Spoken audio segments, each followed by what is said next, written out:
himself getting passed by multiple cars, as I mentioned earlier on. So Nuoff in a very precarious situation, but he often finds himself in these places. He doesn't qualify as well as he races. Up front, they are getting with Lee Aberdeen and Luca Varani, not very far apart at all here. But I just want to see how Alistair Hay deals with Marcello Kessler coming around the old hairpin.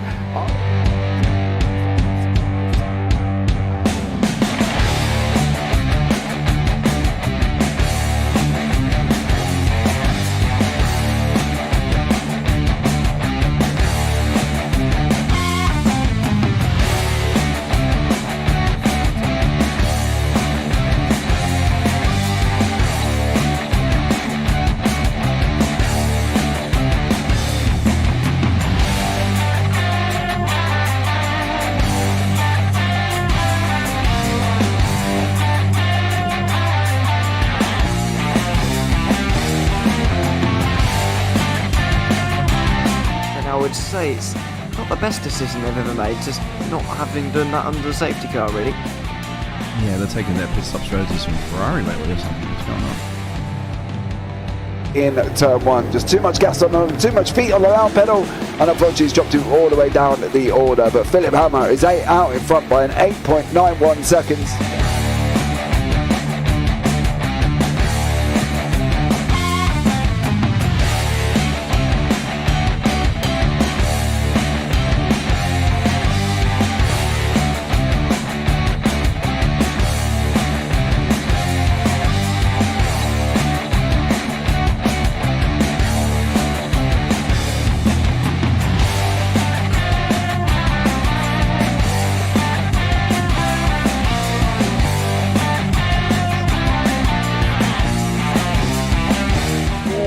Dan Michael is a wall there, sir.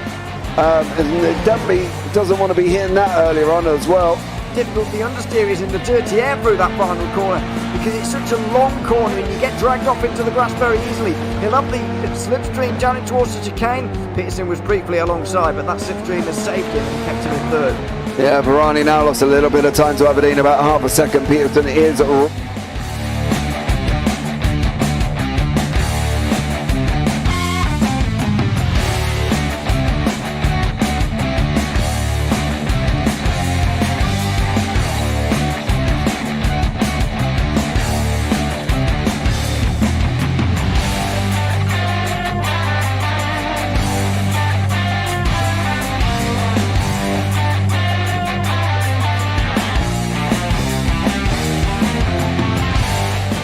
Pike's pushed more and forward up ahead.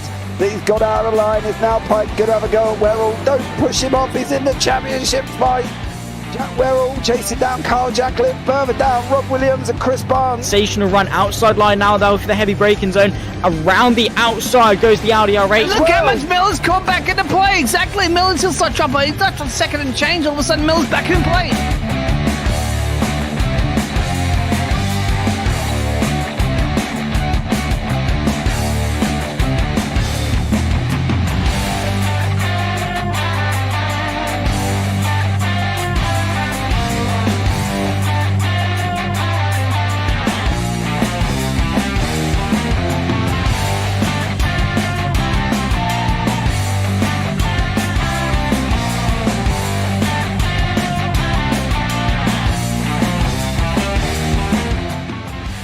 Moving on to the back end of Phil Jocelyn. So there's been a lot of movers and shakers in this first 2 laps here for race. Absolutely serious racing league. Everybody's allowed to have fun. Yeah, it's all about the entertainment. So I hope everybody is enjoying themselves out there in the chat. We know that Ron is enjoying himself watching. The Burger King machine's off into the grass a little bit there as they're really bunching up now.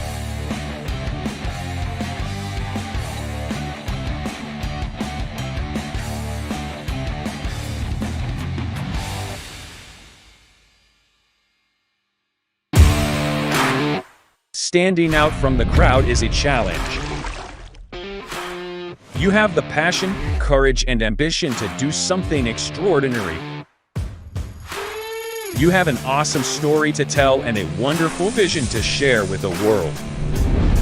At Eddie Videos, we take that vision and turn it into reality so you can be heard above the rest. You need something different, and we give you the ultimate advantage. We can help you transform your ideas, images, and clips into a professional video that brings your message to life and sets a new bar for excellence.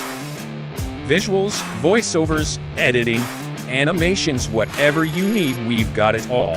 If you're a new business looking to make your mark or an experienced company searching for something new and amazing, we're here to help. Trust us to take your video to amazing levels of awesomeness.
Does he have it? Medeiros is going to get it. Medeiros is going to toss it. Haven't got it. He's on the outside line though, going into the fastest corner on the circuit. Surely this can't work. Dominic Ligner has got a sensational run outside line now though for the heavy braking zone.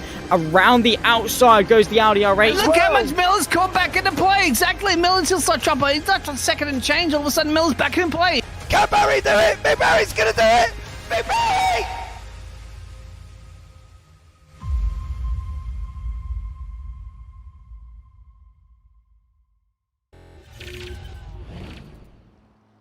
Good evening and welcome back to Tuesday night. It's UkSimracers MX5 night and it's season 2 of 2023. This week it is round 3 of the Long Beach Street Circuit, 3.14 kilometers, 11 turns, and set in the United States of America. I am James Parfitt, and as always, I'm going to be joined in the booth by one Mr. Zach Sweeney here on a fabulous Tuesday night with 16 cars on track. It doesn't mean everybody's going to make it through safely. This circuit is somewhat tricky with the walls barely a few feet away. And of course, you've got the fountain as well, which you can cause some problems. Mounted it, however, there was a photo I got sent the other day of a TCR on top of the fountain. So I was quite impressed with that because I did actually think they blocked cars getting up there with iRacing, but apparently not. You can still get up there. Now, in the current championship standings, what is the scores in the pros? Well, here we are. It is Pete Van Gaal on top on 3-2-2. Tom Griffiths on 309, tied with Steve Hefford. Of course, Steve is not going to be here for the rest of the season. Get well soon, Steve. Hope everything went all right for you. And get yourself some rest, mate. John Sylvester in 4th on 287. Miles Owens on 274. Then we've got Jamie Ayres 258. 7th place is Ewan Bramer on 214. Daniel Hunt on 211. Pete Newman on 203 in 9th. That's a bit of a surprise at the moment. Ryan Sampson in 10th, Darren McLean 11th, Charles Kellerman in 12th, and Ralph Cullinan down in 13th. In the AM Championship, Darrell Wright is out in front on 230 with Arnold Chagnon in 2nd from 214. I'm not quite sure why he set at RWC Racing here, considering he is from Air Smart, if I'm not mistaken. He is. Dale Bennison in 3rd, Roger Morton in 4th, Jason Haddington 5th, Andy Littler in 6th, Jordan Syra in 7th, Alan Toon 8th, Daniel Lewis 9th, Steve Hansford 10th, Mick Barry 11th, and Anthony Jacobson in 12th. In the team standings, it is Momo out in front on 889 with SOB on 775. Safeguard by result on 465. Work guard by result on 322. Air Smart Racing on 314. Optical Green on 242. DOF Reality on 211. Results Clothing on 99. Now, in the championship that you all want to see, in the Commentators Championship, it is James Parfitt out in front on 1,092 points over Zach Sweeney, who is in the, is co-commentating with me today on 1,010. Good evening, Mr. Sweeney. How are you, sir? Again, like last week, I was doing better before you showed these championship standings. I'll be honest, right? It's not as bad as it was a week ago. It's only 82 points, which isn't a lot. We're all good. And it's only because I am not boring, unlike James, and I actually sort of have some faith in the underdogs. And, I'm here all for it. I like giving them a good little bit of faith. I'm not boring like James. He's like, oh yeah, this person's on pole, so I'm gonna go for the person on pole position. That's exactly what you like. Last week you went John Sylvester, Tom Griffiths, PVG, and then you went John Sylvester, Pete Newman, Dan Hunt, and Tom Griffiths.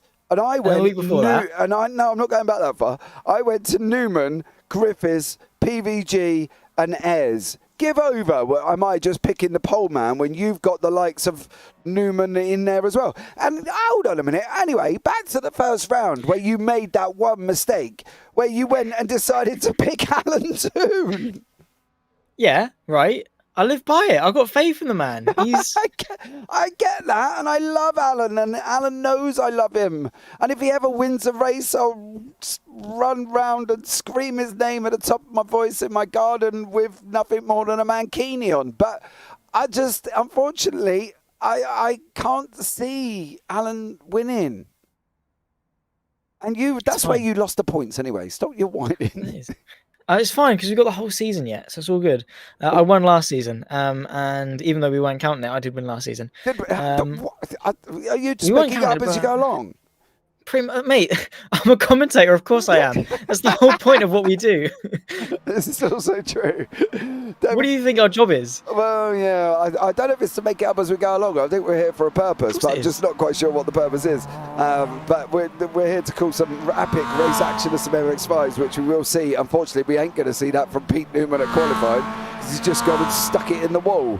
There he is. So maybe as hints for this evening, Zach, stay away from Pete. As he's just come out the pits and went and binned it in turn one.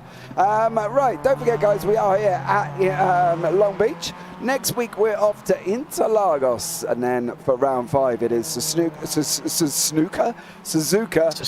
Round 6 is Snetterton. Round 7 is Jerez. 8 is Sebring, 9th is Watkins Glen, 10th is Manglicore, 11th Mid-Ohio, and then we finish off at Spa for 12 weeks, for round 12 on the 29th of August. So there we go, still some interesting tracks left. Right, tell us about it. What are we expecting from Long Beach, young Zachary? At the end of the day, it's walls everywhere. It is. Essentially, it's this season's equivalent of what we had at Belle Isle last year. Obviously, both North American circuits here in the US of A. And yeah, I mean, I'll be honest, Long Beach isn't exactly the circuit I've had the most experience with when it comes to sim racing. I've not really dabbled it too much in sort of the US Open Wheel Series with that side of things, where it would primarily be. But anytime you see Long Beach, there's always some sort of drama, particularly at this hairpin, usually, because you're coming through the left, you're smacking on the brakes. Some cars don't even have a high enough turning circle to get through it cleanly. I remember watching some GT3s around here where some people literally sometimes had to do a 3-point turn to get through. Obviously, it shouldn't be an issue in these MX5s because they're nice and agile and have got short wheelbases. But yeah, it just goes to show sort of the mentality you need to have around a circuit like Long Beach. It's an all right circuit. It flows nicely. Overtaken-wise, not entirely in abundance, but then again, we're in MX5, so the circuit really doesn't matter. Even at Belle Isle, we had 4 great races last season, so yeah, I think we're just going to have to expect more of the same, just with a higher attrition rate than what we've seen previously, because obviously the walls are closer, there's little margin for error, and you just have to be that little bit more careful. But I don't think we're going to see any less in terms of racing action. In all fairness, I think we might see a little bit more of it because we've got a long run from the final corner to the first corner, and then obviously that back straight as well. So yeah, I think we're in for a good few races. Yeah, definitely. Don't forget, we've got 4 15-minute races with a top 18 reverse for Heat 2, complete random reverse for 3, and the same for 4. We don't actually know that in advance. Does that mean you haven't driven into the pit wall here then, Zach, says Phil? I haven't, because I haven't bought it. I don't have Long Beach, so that's all right. Nor do I plan to. So we're all good in that regard. I have seen people do it. It is funny. I'll give them that. It is largely funny. But then again, so is anyone crashing into any pit wall. So we're all good. Yeah, no, I haven't, Phil. And that's not because I'm amazing at sim racing, it's because I don't have the track. Simple as. The interesting thing I find about this circuit is not where you end up basically the rest of the circuit. There's 2 flash points on this circuit, right? And one of them is currently at the end of turn 1. That run from turn 1 into that fountain seems to catch a lot of people out. Now, it did repeat Newman, obviously, coming out of the pits, to be fair. But this run down here, people try and make moves through here, and then they don't leave enough room, and literally it all just goes a completely and utterly Pete Tong for anybody on that one there as well. One of the other places I find that can cause some serious issues is whether or not they're running... Okay, thank you very much.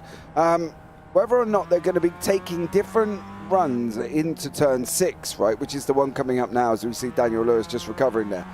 Now, primarily you should be over onto the right hand side. Now, we do see the odd person, and I've seen it in the peak up, where they nip down the inside and take that shorter route, and they open up the steering, and the other guy unfortunately ends up in the wall on the right there. But that's an area that can also be used for overtakes if people are able to make it through. Now, obviously you've got the fountain section at the end. Now, I cannot figure out to this day why in a GT3 race with a rolling start can they not make it through the hairpin. Okay, I've been in multiple races here and no one seems to know why they cannot single file the hairpin and they try and go around there too wide. Have you ever seen 2 GT3s try and go around there too wide, Zach? Yeah, I have. It didn't last very long. No, it's hard enough one. It's just stupid. Like I said, some cars do not have the turning circle, and obviously the problem with GT3s is they're longer, which means they've got a bigger wheelbase. It's like trying to get a lorry to go through a tight turn in a town or whatever. It's too long, which means you're just gonna get stuck. And if you're going too wide, it just exaggerates the problem anyway. So yeah. You have to be careful here at Long Beach. Wasn't it here at Long Beach that Grosjean got smacked into the wall as well in IndyCar? I'm fairly sure it was here. I might be wrong. I think it was Long Beach in the IndyCars, if I can say that on an iRacing broadcast. I'm not even sure if I'm allowed to anymore. But yeah, he sort of just got straight lined into the barrier. So you have to be very, very careful with how you race around here. That being said, though, I do think Long Beach is actually quite a wide street circuit relative to the Belle Isles, the Monacos, things like that. Considering it's a street circuit, especially that back straight, it's fairly wide in some places, so you should, in theory, be able to get away with it. But yeah, we'll see. Yeah, I think we will. And I'm not a lover of street circuits. The reason being, I just cannot find one suitable car apart from a go-kart that might actually make the racing interesting. I just can't see it. Now, the thing is as well, like, when we talk about interesting racing, we know these guys in the UkSimracers put on a show every single week, right? We consistently see it. We've seen some great racing as well. But I would not, if the calendar come up and this was on it, this would be one of the few changes I would make, because I just don't find street circuits fun to race on. And maybe it's more of a personal preference than anything else, but they just don't do it for me, and it's just not good racing, especially if you're watching, a car like a GT3 and they're crashing too wide on the formation lap. It's just not good. I just don't enjoy specific cars at this circuit. MX5s might be all right, as you say. They're shorter, they're agile, they're nimble little cars, and I'm sure at the hands of these guys on track currently at the moment, they'll do an amazing job. But yeah, not an ideal track for me, I don't think. I'm completely in agreement with you. I am not a fan of street circuits. 1 or 2, perfect. It's a challenge. It's something different. It adds a different dynamic to it. But when you're getting, you know what, Saudi Arabia, Las Vegas, Miami, chuck them at us. Let's do it. Let's have all the street circuits. Why? No. You've got these people who are genuinely passionate about racing, building these permanent circuits, having this massive plot of land to build amazing circuits, and you're just going to every random city that will give you a nice chunk of change. Yep. Why? Go to a proper racing circuit. It's like with Formula E. Obviously, their promotion is to go to as many cities in the world and show how amazing they are with zero carbon emissions and things. But they've literally just gone to a permanent circuit, and the racing was so good. Like, it's just the racing is better when you go to normal circuits, and that's why there should be a majority. As Griffiths, after just putting it on pole position, has had a bit of an issue in qualifying. Hopefully we don't see more of that in the race. However, that is 2 cars that are now cooked and will need to go back to the pit lane. I don't think they're allowed to actually in this, are they? They're not allowed to tow back. No, they tow back. It's all done. What circuit did they go to then? Because I think it was Portland. Every time I watch Formula E, they're always on some makeshift circuit. And yeah. They were, where were they? Yeah, a couple of weeks back. Berlin, maybe? Maybe, yeah. And it was just, meh. Yeah, UFOs and stuff. No, it was just not exciting. It's just not it. And, you know, they might be there saying, look, we're zero emissions and we're this and that and everything else, but they're not giving us anything. They're not showing the longevity of a Formula E battery if they're only doing, I don't know, 12 laps on 19 laps or whatever it is they do. You know, they're not going onto a circuit like Spa or somewhere like that that's going to actually showcase what they're able to do. Mind you, they'll probably only get about 5 laps out of Spa before they're up the knackers. But at the end of the day, yeah, it's not good. But Griffiths has got to put it on pole on 132.576. Sylvester 132.599, and then Daniel Hunt 132.626. 3 drivers in the 132s before we get on to the 133 class of the likes of Owens, Bramer, Chagnon, Cullinan, and then we're hitting 134 with Jamie Ayres here as well. I'm surprised Jamie Ayres he's done now. He can't come back out, so he's going to start down in 8th for race 1. PVG not having a good time of it either. Kellerman Newman.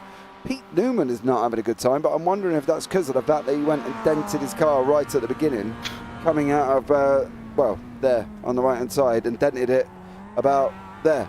So, yeah, unfortunately for him, he's all the way down in 13th at the moment and really not making any form of inroads on anyone whatsoever. So, it's been a very up and down qualifying for some as well. I would love to see Formula E do, I wouldn't even care if they did the BTC calendar. You know, went to some of the short tracks, Brands Hatch Indy, Knockhill, Snetterton 200, even if they want to go there, you know, and did something a little bit more exciting for what they're supposed to be delivering. And they're not delivering.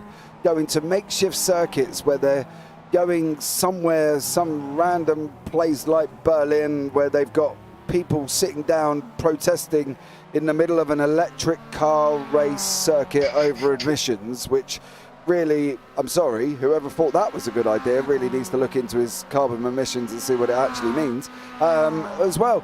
And that's the thing, it just doesn't make sense to me.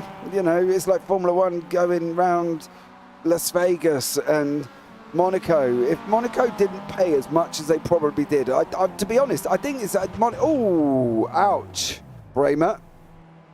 Yeah, that's not going to be good for you.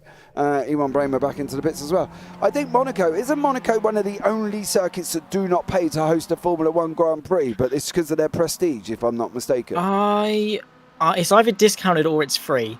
Yeah, it's one of the two. I think there's a bit of a discount for Monaco. That, or they're the only one that's allowed to run their own sponsors. Not entirely sure. There's some sort of agreement with them, but I understand Monaco in some senses. I think you should keep Monaco on the calendar. Just get rid of Las Vegas, get rid of Miami, get rid of all of them. Easy peasy. Keep Monaco, because the Saturday, put in a lap in, and it's sorted. It's fantastic. You put a lap in, qualifying, great. Strategy, attrition. That's what a street circuit should be. It shouldn't be go to whoever gives you the most money, go over there, ruin the calendar, overwork the mechanics, overwork the drivers, make them sick to death of their sport just for a bit of extra money. Why? It's just silly. Do you know, they made me laugh, right? They were supposed to, they're talking about Formula One being all like carbon this and we're going to reduce that and we're going to do this. Have you seen the flight path of their calendar? Oh, no, yeah. What it a is silly. ridiculous flight path they make in their calendar. And they're all carbon emission this and all that. Are they? Hell! You can't carbon emission when you're flying cars backwards and forwards and backwards and forwards and backwards and forwards 4 times to the same country. It's ridiculous. Whoever thought that calendar out needs shooting, to be honest, this time. I'll tell you. That's a bit harsh, I'll be honest. But and hopefully they're not a JPP supporter. Fingers crossed. Maybe no. I don't think there's any for F1 mechanic. But it's ridiculous, isn't it? No, I agree. The thing with the Formula One, I think it's like 90 odd% of their emissions come from the logistics of things. The F1 cars themselves, diddly squat in comparison. There's not really much that it takes to run an F1 car. Obviously, it takes a lot to run an F1 car, but carbon-wise, the synthetic fuels and things, they're not actually that bad. It's the planes, it's the cargo, it's the all the freight and things. That is what F1 does. Obviously, with the calendar, there are going to be some restrictions, like you're not going to go to Montreal in November because it's going to be freezing, so you wouldn't. So obviously, you do have to plan it around other commitments and weather and time of year and things. But surely you just go North America, done. Canada, done. Brazil, done. Europe, done. Australia, done. Why would you go from Canada to Austria, then over there again, then over here again, then over there again? It just makes no sense. It could be so much more efficient, save so much money, but yeah, they don't, because they got Saudi Arabia. They can just bump all their money into flying their planes. I don't know. I don't want to sound too down in the dumps about it, but there's a lot of things that could be done better. That's for sure. Absolutely. You can even start, if you're really excited, you go from Interlagos and go up. So you go down at the bottom, open up with Interlagos, say go North America, then go Canada, and then fly across to do the Europe scene, and then go out to Saudi Arabia and end it if they want to be the season closer because they've got billions of dollars. You know what I mean? It's ridiculous. Anyway, back to some actual interesting racing. Daniel Hunt is in pole position with Tom Griffiths in second, John Sylvester third, Ewan Bramer fourth, Arnold Chagnon fifth, Miles Owens sixth, Ralph Cullinan seventh, Darrell Wright eighth, Pete Newman ninth, Jamie Ayres in 10th, and Pete Van Gool down in 12th, with Jason Huntington in 11th place there, mixing it up. Charles Kellerman, Daniel Lewis, Andy Littler, and Sir Alan Toon is bringing up the rear here, and we've got Daniel Hunt on pole currently at the moment. Good evening, Miles. I hope you are well. Concentrate on what you're doing, sir. Come on. Let's see some fun, interesting racing here as well. The lights are coming on now. We are going to be Heat 1 underway. 15 minutes, 4 lights, 5 lights. And we are green, with Dan Hunt getting off the line as well with Tom Griffiths. Ewan Bramer's at one place at the moment. Trying to go around the outside of Arnold Chagnon as these guys go running in. Down into turn 1, they've got this nice long run currently at the moment, and it's Bramer on the right. In car number 36, Chagnon on 42. He's now under attack as well from John Sylvester. These guys going through, they make it all through cleanly. Does everybody make it through cleanly at the back as well? Andy Littler goes through. What about Sir Alan Toon? Jobs are good, and he is through as well at the moment there, Zach, and everyone practically got away cleanly. Wow, absolutely sensational start from everyone involved. Not something we often see here in Long Beach. That's Sebring then. No idea why. Bit of a slam on the brakes there from Ewan Bramer. I think he's had a poor run. That's going to promote Chagnon up into P3 overall. Is that 3 abreast into the next left-hander? I think it might well be. They settle in, the 2 SOB boys now behind Arnaud Chagnon.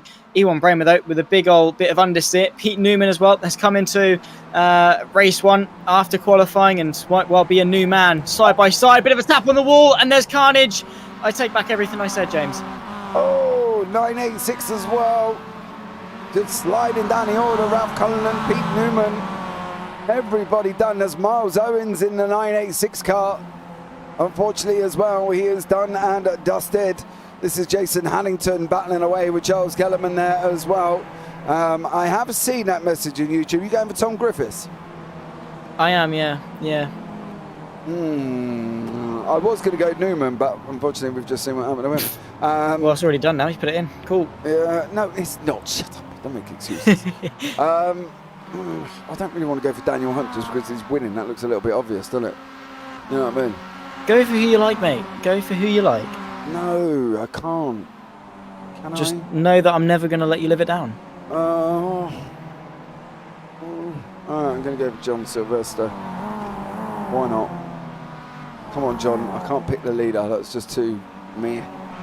Even I agree with that one. Right. So we got our picks in here. We have to remember to get them in before the next race because we were ranting about Formula 1 between us. I completely forgot about that. But there we go. John Sylvester trying to clear Arnold Chagnon. Chagnon is leading the AMS currently at the moment, and he's leading it by, what's he got over Darrell Wright currently at the moment here? He's got about 6.5 seconds over Darrell Wright there currently here, and John Sylvester is really struggling, trying to get through at the moment here, Zach. But that claimed the victims, didn't it? You've got the likes of Newman, Alan Toon, Ralph Cullen and Andy Littler all involved in that incident. Yeah, some decent names as well involved. Obviously now John Sylvester trying to pick his way past Chagnon. Not really in the same battle, these two. Sylvester picks his way up into third place. Chagnon, though, it must be said, the way he qualified, fifth place in qualifying amongst some of the best pros at a very difficult circuit, really, really impressive. He was on the podium. Obviously, it was quite short-lived. Now Ewan Bramer's looking for a counter-attack, and it should be a fairly easy game because, well, the kink and then the braking zone is a long, long straight in between as well. Maybe. Actually, to be fair, no, he's not actually closing that much, so I'm sure Chagnon is going to be able to hang on to this.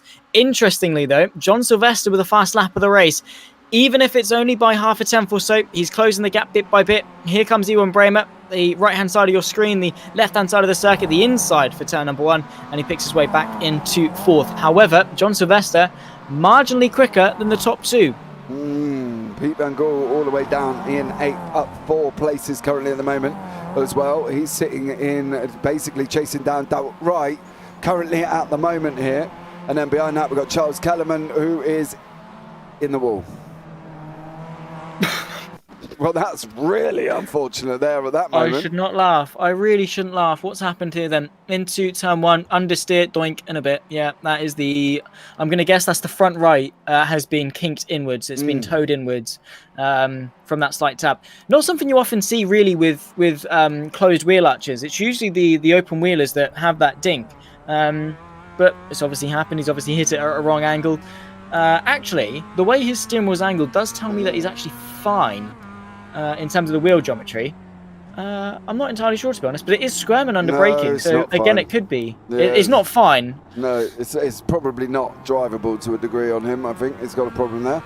Alan Toon here, Andy Littler as well. He's kind of chased down by Ralph Cullinan and Miles Owens in front of him. Alan Toon has got the likes of Pete Newman. However, Newman's car does not look any better than Alan Toon's, to be honest. Here, and unfortunately for Newman, he... Whoa! Oh, is that Van Gool? Van Gool. Wow. Wow. How did you end up there? I'll take a look through the buildings. PVG now through the left. Already a little bit unsettled as he works his way through. Car's just gone. Yeah, the rear end was going. You could see it from a mile away. Gets tagged round as well for good measure at the hairpin. This is going to cause a traffic jam. Yeah, could see it happening. Pulls his way back on a circuit. Don't do that. Oh, my word. And then eventually it sorts itself out, and he does a nice little 180 there. Yeah, that's the thing with the hairpin, though, is that it's blind going in, so there's not really much that you can do in that situation, because you just sort of have to guess. But in iRacing, you're fortunate to have that black box to tell you where everyone is. So, yeah, I don't know. It was a weird affair, and unfortunate for PVG, but again, you're stuck at the hairpin. What more can you really do? Not a lot, but probably not pull out in front of people. Do you know what I mean? Yeah. Man might have been a little bit more of a patient side. Sylvester is chasing down Griffiths. He's got to get down to 2.8. There they are there in front of him currently at the moment. I think from Griffiths' point of view, they would be hoping that they would be battling away so he could get a little bit closer here. Ralph Cullinan, the Irishman, chasing down Jason Hannington and Darrell Wright currently here as well. There seems to be a few drivers that are struggling here. Miles Owens, Pete Newman, Pete Van Gool. We obviously seen what happened to Kellerman as well. Is it the nature of the circuit that's causing the problem? Yeah, I would say so. Yeah, I just think that, it's such a high attrition rate. As on my word, who's gone off there? Tom Griffiths has had an issue. He's tumbling down the order. Ralph Cullinan is on the inside of Jason Hannington. These two are fighting over 8th place. The Irishman now takes to the right-hand side of the circuit. It's going to be a bit of a go around the outside, and Hannington concedes and allows Ralph Cullinan through. What I am interested in, though, is what's happened to Tom Griffiths. Oh, has he gone for a send and it's failed? Oh... What's happened? In the wall. No, it's just understeer. Oh, he's bailed out and it's just not worked for him. He's buried it. Oh. He was still alright until you picked him. Do you know what? He's still ahead of Pete Newman, so we're all good. It's fine. I know. But I picked John Sylvester, didn't I? Oh, no, you did. Yeah. You did. Oh, no. You told me I weren't allowed to pick anybody at the front, so I picked John Sylvester, who was at the time in 5th. It's not my fault he's cleared Sean Yonye, and Griffiths has got to put it in the wall. So there we go. Why do I turn up? Oh, my God. Well, I don't know, because you enjoy what you do and you love working alongside me, of course. I can probably, off the top of my head, name about 5 other people. No, I'm joking. Oh! Young Zachary! It's just rude, Phil. Help me out, Phil. It's just rude as well. But John Sylvester is 2.4 seconds back now. Can he get Daniel Hunt, though? I think that's the challenging thing for Sylvester here as well. We've got Iwan Bramer right behind him. Bramer's kind of pushing him along his way here. The gap's out between 2.4 to 2.6, depending on where they are in the circuit. Will Bramer be sit there, do you think, come on, please get out of the way? Or do you think he's going to be happy just pushing Sylvester along? Because the two of them are gaining, working together.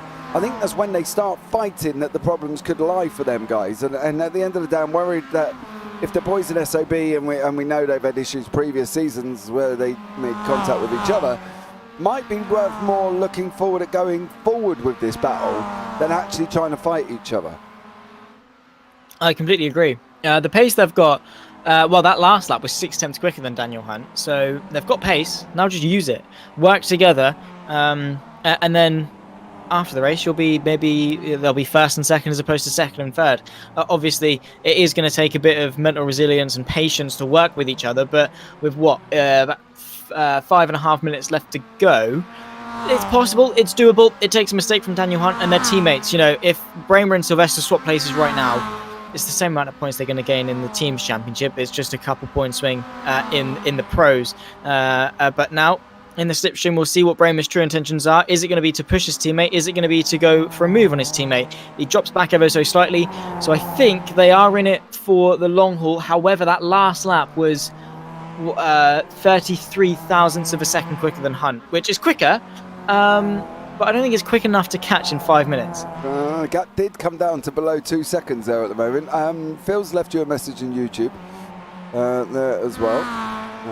So be aware. Andy Littler fighting away with PVGs. These guys heading down into turn 1. Pete Van Gogh with a very damaged MX5 on the right hand side. Littler behind in a 999 car, catching up to him now. Is he going to be able to make a move? He's not down into turn 1. What about through the fountain? Nothing doing here. And he does drop back. Darrell Wright with Charles Kellerman chasing after him currently here and fighting it out as well. This is the battle for down in 7th and 8th place. So let's see how they get on.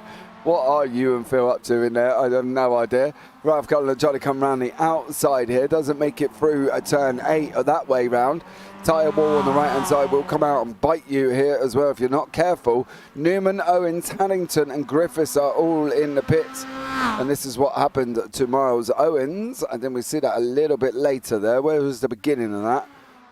This is coming down now into turn 1. I've got this funny feeling there's a rejoin that might be involved in this. Nope. Oh. No, watch. Oh. There we go. That was the situation with that one.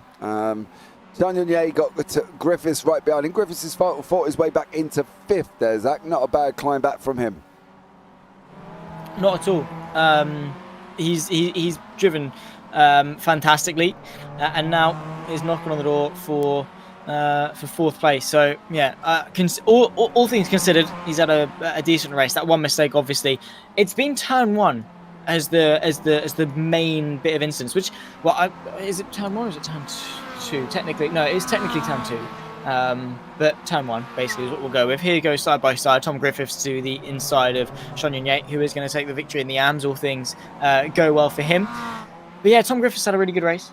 Sean Yun-Ye's had a good race up till now as well. But yeah, turn 1, I don't know why people have had so much issues with turn 1. I think it is because the tyre barriers on the outside protrude ever so slightly into the track. So if you do go in too hot, you are just going to get snagged on the tyre barrier. But yeah, I don't know. It's just been a big cause of mistake for plenty of people.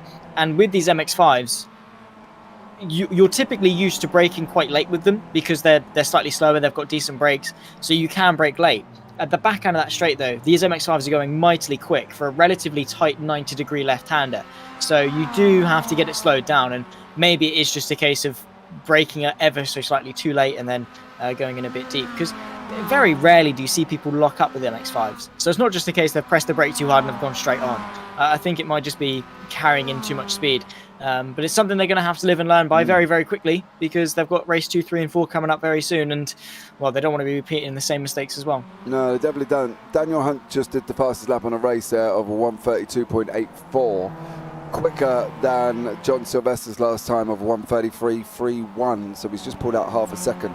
So Hunt could be a definite shoo-in if he can win this round, this heat, I should say, as well. He's got a few more corners to go now. During all that, Ralph Cullen did have an incident.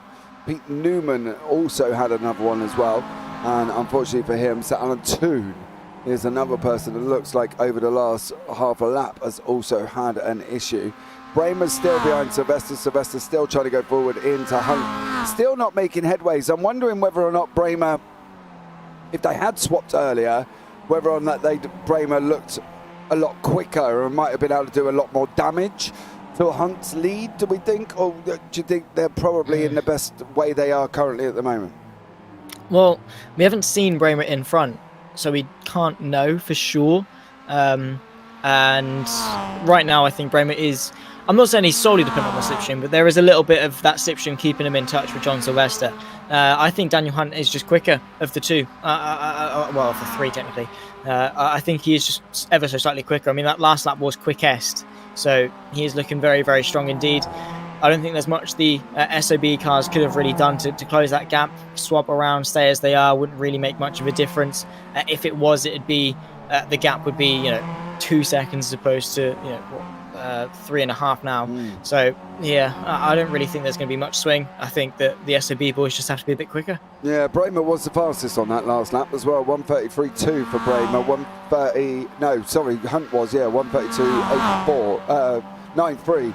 Sorry, I was reading completely the wrong board there. Jamie Ayres has looked like he's been involved in an incident with Sir Alan Toon here. We've got just enough time to see what that situation was. There's Alan Toon having his own little ta-ta-ta at one point, I'm guessing. Now, where is Jamie Ayres in all of this? As Alan Toon just goes very, very, very slowly. And Mr. Ayres, how do you... Is this just going round, it's just showing up that you're all having incidents when you're clearly not? I've got a funny feeling that's what he's picking up at the moment, is everybody around that hairpin, where they've all got to go slow. But Daniel Hunt does come round there for the final time in race 1. He's going to take the victory. Race 1 Pro will be Daniel Hunt. What about further back? Is it going to be John Sylvester? It is. The boys do not swap places currently, and Sylvester and then Bramer for the pros. In the AMS, it's still Sean Yun-Ye. So great job by Sean Yun-Ye there. And then Darryl Wright is going to be looking at coming over the line in second place of the AMS here as well. It's his battle with Sean Yun-Ye seems to be carrying on for the whole of the season. And then you've got Andy Littler, who is bringing up the rear almost, should we say, and takes the third and final podium spot. Claimed some scalps in race 1 without a shadow of a doubt. Ayres, Newman, Haddington, Lewis, Owens, Kellerman, and Alan Toon looked like he struggled as well. What are we saying? Just not used to the circuit? They're not practiced. What's the situation? I can't quite understand it, to be honest.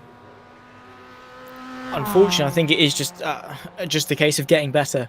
And I know that is such a cop-out answer because it's so easy to say, oh, if you've crashed, just get good. But I think it is just managing your mistakes, learning from them, using race 1 as a bit of a learning curve and improving for 2, 3, and 4. It is a difficult circuit, you know. Even sometimes the best, they're only human at the end of the day. They are going to make mistakes. And at a circuit as, you know, as cutthroat as this, as unforgiving as this, it's easy to make those mistakes. So if you made a mistake in race 1, don't do it again in race 2, and you should probably be a little bit better off. Of race 1, the results are Daniel Hunt out in front by 4 seconds with John Sylvester and Iwan Bremer in 2nd and 3rd. Tom Griffiths in 4th. Arnold Chagnon does win the AMS again with Jamie Ayres behind him in 6th. Pete Van Gaal 7th, and then Darrell Wright is in 8th. Then Ralph Cullen 9th. Andy Littler, Sir Alan Toon, Daniel Lewis, Jason Haddington, Pete Newman, Miles Owens, and Charles Kellerman there as well. Who then, young sir, are you going for in race 2? Well, it's top 18, so all of them basically reversed. Who didn't do great in race 1? Well, we've got we've got Pete Newman probably is going to do quite well at the front. Then again, he has been struggling a little bit on pace. Is he going to do that well? We didn't see many overtakes over the course of race 1. So I kind of want to maybe lean towards someone that is going to start towards the front. So I'm probably going to go with Pete Newman, I think. Even though he's slightly struggling, I think he might be all right. Be all right in race 2. Right, I'm going to go with Griffiths. Where's he? He was be 6th, so he's going to start 10th. No, yeah, right, yeah, kind of. Yeah. Somewhere around there, yeah. Yeah, I think I'm going to go with Griffiths this time. There we go, pretty much. But because we've chosen the same driver, I chose Griffiths for race 1. You've chosen for race 2. Does that not mean that essentially we're tied? Because the way we do it is we take the average of the evening for the drivers, which means that over the 4 races, we would have scored the same points because we've chosen the same driver at least once. Do you get what I mean? No. So the way we do the points is we take the driver we chose and we take their points for the evening and divide it by 4. Yes. No. Is that not how we do it? I swear that's how you said we do it. Really? I can imagine you saying we take the average of their evening. Okay, well, let's hope we're not doing that. Because if that is the case, the average of Griffiths is going to be the same for race 1 as it is for race 2. Do you know what I mean? Yeah. Maybe I need to look at the score system again. Yeah, I think so. Because that kind of defeats the element of predictions, doesn't it? But I'm still going with Griffiths anyway. Yeah, no. Yeah, you're entitled to. I'm just Thank you. Bringing up a point. Yeah. Maybe I'll work out the points again. I'm still winning, but I think, you know. There are the points from the other 3 races, Zach, says Phil. Yeah, but the average... Say if Griffiths finishes 1st, 16th, 4th, and 3rd, right? His average is going to be the same whether I picked him in race 1 as opposed to race 3. He would still have the same average score, which is what I'm trying to get at, is the fact that if we chose him in different races, his average is going to be the same. Therefore, it doesn't necessarily really matter where we pick him. It's just picking a driver who's going to have the best average. Therefore, if we pick the same driver at some point in the evening, their points are going to be negligible for the championship, I think. Yeah, it just depends how we do the points. Because I don't know. I don't know how James does it, but I can remember him saying that. It's just me sort of getting a little bit confused, I think, which is it doesn't take much. I'm just thinking out loud. Well, currently that's not how I'm doing the points. I think, however, now I'm thinking about how I have done the points, I probably may have done them the wrong way. So maybe I'll have a look back through and see what each driver scored for the evening. I've got a funny feeling I may have just made a boo-boo. I think it should just be the points they've scored for that race, because then it is that race. Yeah, but And trying to that's work the that point of the out, that's predictions. not how it's Well, if we just done. note down where they finish each. That's not how it's done race. on their score sheet. Yeah, but the points are the same for race 1, 2, 3, and 4. It is still 60 for a win, blah, blah, blah, blah, blah. So if we write down who we've predicted and then where they finish, we can then correlate that with the point system and then do it that way. Surely? No? Okay, well, how about you? I'll give you all the predictions. You go hunting for where they finish, because that's not how I've been doing it. And it seems very overcomplicated. But here's the grid for race 2. Charles Kellerman is in first. Miles Owens in second. Pete Newman in third. Jason Huntington fourth. Dan Lewis fifth. Alan Tood sixth. Andy Littler seventh. Ralph Cullinan eighth. Darrell Wright ninth. Pete Van Gould 10th. Jamie Ayres 11th. And Arnold Chagnon down in 12th. Then we got Tom Griffiths, Ewan Bramer, John Sylvester, and Daniel Hunt there as well. So, yeah, that hasn't been how I've been doing it, but that's not how it's been. Okay, I'm just confused. It's fine. Maybe I just need to get better at predicting. Maybe. Yeah. Here we go. Lights are on.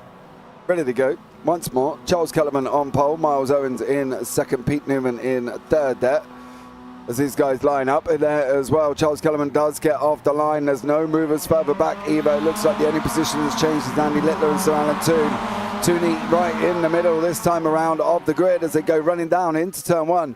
Kellerman on the right-hand side, Miles Owens on the left, Pete Newman tucked up the 118 car as well. On this run down into turn 1 is Newman, he's going to send it free wide. Is he going to get the MX5 stopped? Is Owens going to get it stopped as well? Owens does get it stopped this time and has managed to stay out in front, but call blimey, Pete Newman went for it there. He did. He's not waiting around, and he's already up into second place. Also, Ralph Cullinan trying to pick his way through. Also, in the background, he's made his way up to 5th place, up 3 places already, and we've only rounded off through the first sort of half of the lap. Side by side here is that Jamie Ayres and Andy Littler. Darrell Wright trying to get himself into the mix as well. There's the S-Smart racing car in the mix, trying to dart his way through the carnage and chaos, pulls his way all the way through 3 wide. What a move from Darrell Wright. Oh my word, sensational stuff. And he's picked his way past Daniel Lewis as well, who's ever so slow. Is that 4 wide potentially? I think they've settled down ever so slightly. Now 3 wide contact. Oh no, right. Carnage. Carnage. Daniel Hunt involved as well. Yeah, Wright, Lewis, Littler, Chagnon, all involved in that little incident, and unfortunately it started off here. I've got a funny feeling this may have been where Darrell Wright did it. Jamie Ayres goes up the inside, Andy Littler there in on the right. No, Lewis took it 3 wide. He did. It was a bit silly, I think. A little bit silly. Probably the one corner, well, one corner other than the hairpin. Probably all of the corners, actually. But that one in particular is the one you do not want to go 3 wide into, because the tyre bar on the outside takes up half of the circuit as is. Do not be that silly. But it's a reverse grid race. People are eager. People are silly sometimes. And there's a fine line between brave and stupid. Don't want to say anything bad about Daniel Lewis. But that was a little bit silly. It was, I agree. Ralph Cullinan pressurising Jason Haddington here with Jamie Ayres under pressure from Ewan Bramer. I'd love to see Bramer out in front. I've got a funny feeling he's got a little bit more pace in that SOB car than we're giving him credit for this evening. Race 1 he looks quite quick as well. Race 2 he looks just as quick. Jason Haddington going up, nipping up the inside of Charles Kellerman. Kellerman not looking comfortable in this circuit, I've got to be honest. Cullinan also tucked up behind him as well. This is where I thought that Cullinan possibly could have taken a different line and tightened that corner up, but then it would have meant a little bit of a disastrous exit, of course. But he does look like he's got a better one than Charles Kellerman now as he going down the back straight. Kellerman on the right hand side, Cullinan on the left. Too many N's and M's in their name as they're now going around into turn 9. Does make it through currently at the moment, and Cullinan now up 4 places into 4th place here at the moment. And Miles Owens still out in front. Newman in second now as well, and he's chasing Miles Owens down here. Could be a battle just between these two. Might well be indeed. Look at that, that's a huge gap. And then behind Haddington, it is a bit of a train. Pete Newman sets the pace with a 1:34.2, which is what 1.6 seconds quicker than those in behind. Sensational pace by the top two, who I think are having a bit of working together time here. Also side by side potential in the background. I think Ralph Cullinan was looking to make a move on Haddington, who is leading the way for the AMs, and as it stands, is making some big gains in the championship, as Charles Kellerman has had an issue tumbling down the order. But with Sean Yang in 11th and Haddington up there in 3rd, that's a big points gain. Definitely is. And this is what happened to Charles Kellerman. He's not loving turn 1 at the moment. Same thing he did in race 1, didn't it? What, tagging that outside wall? Yeah. Yeah, exactly. I'm pretty sure he did that in race 1. How did Jason Haddington just end up there?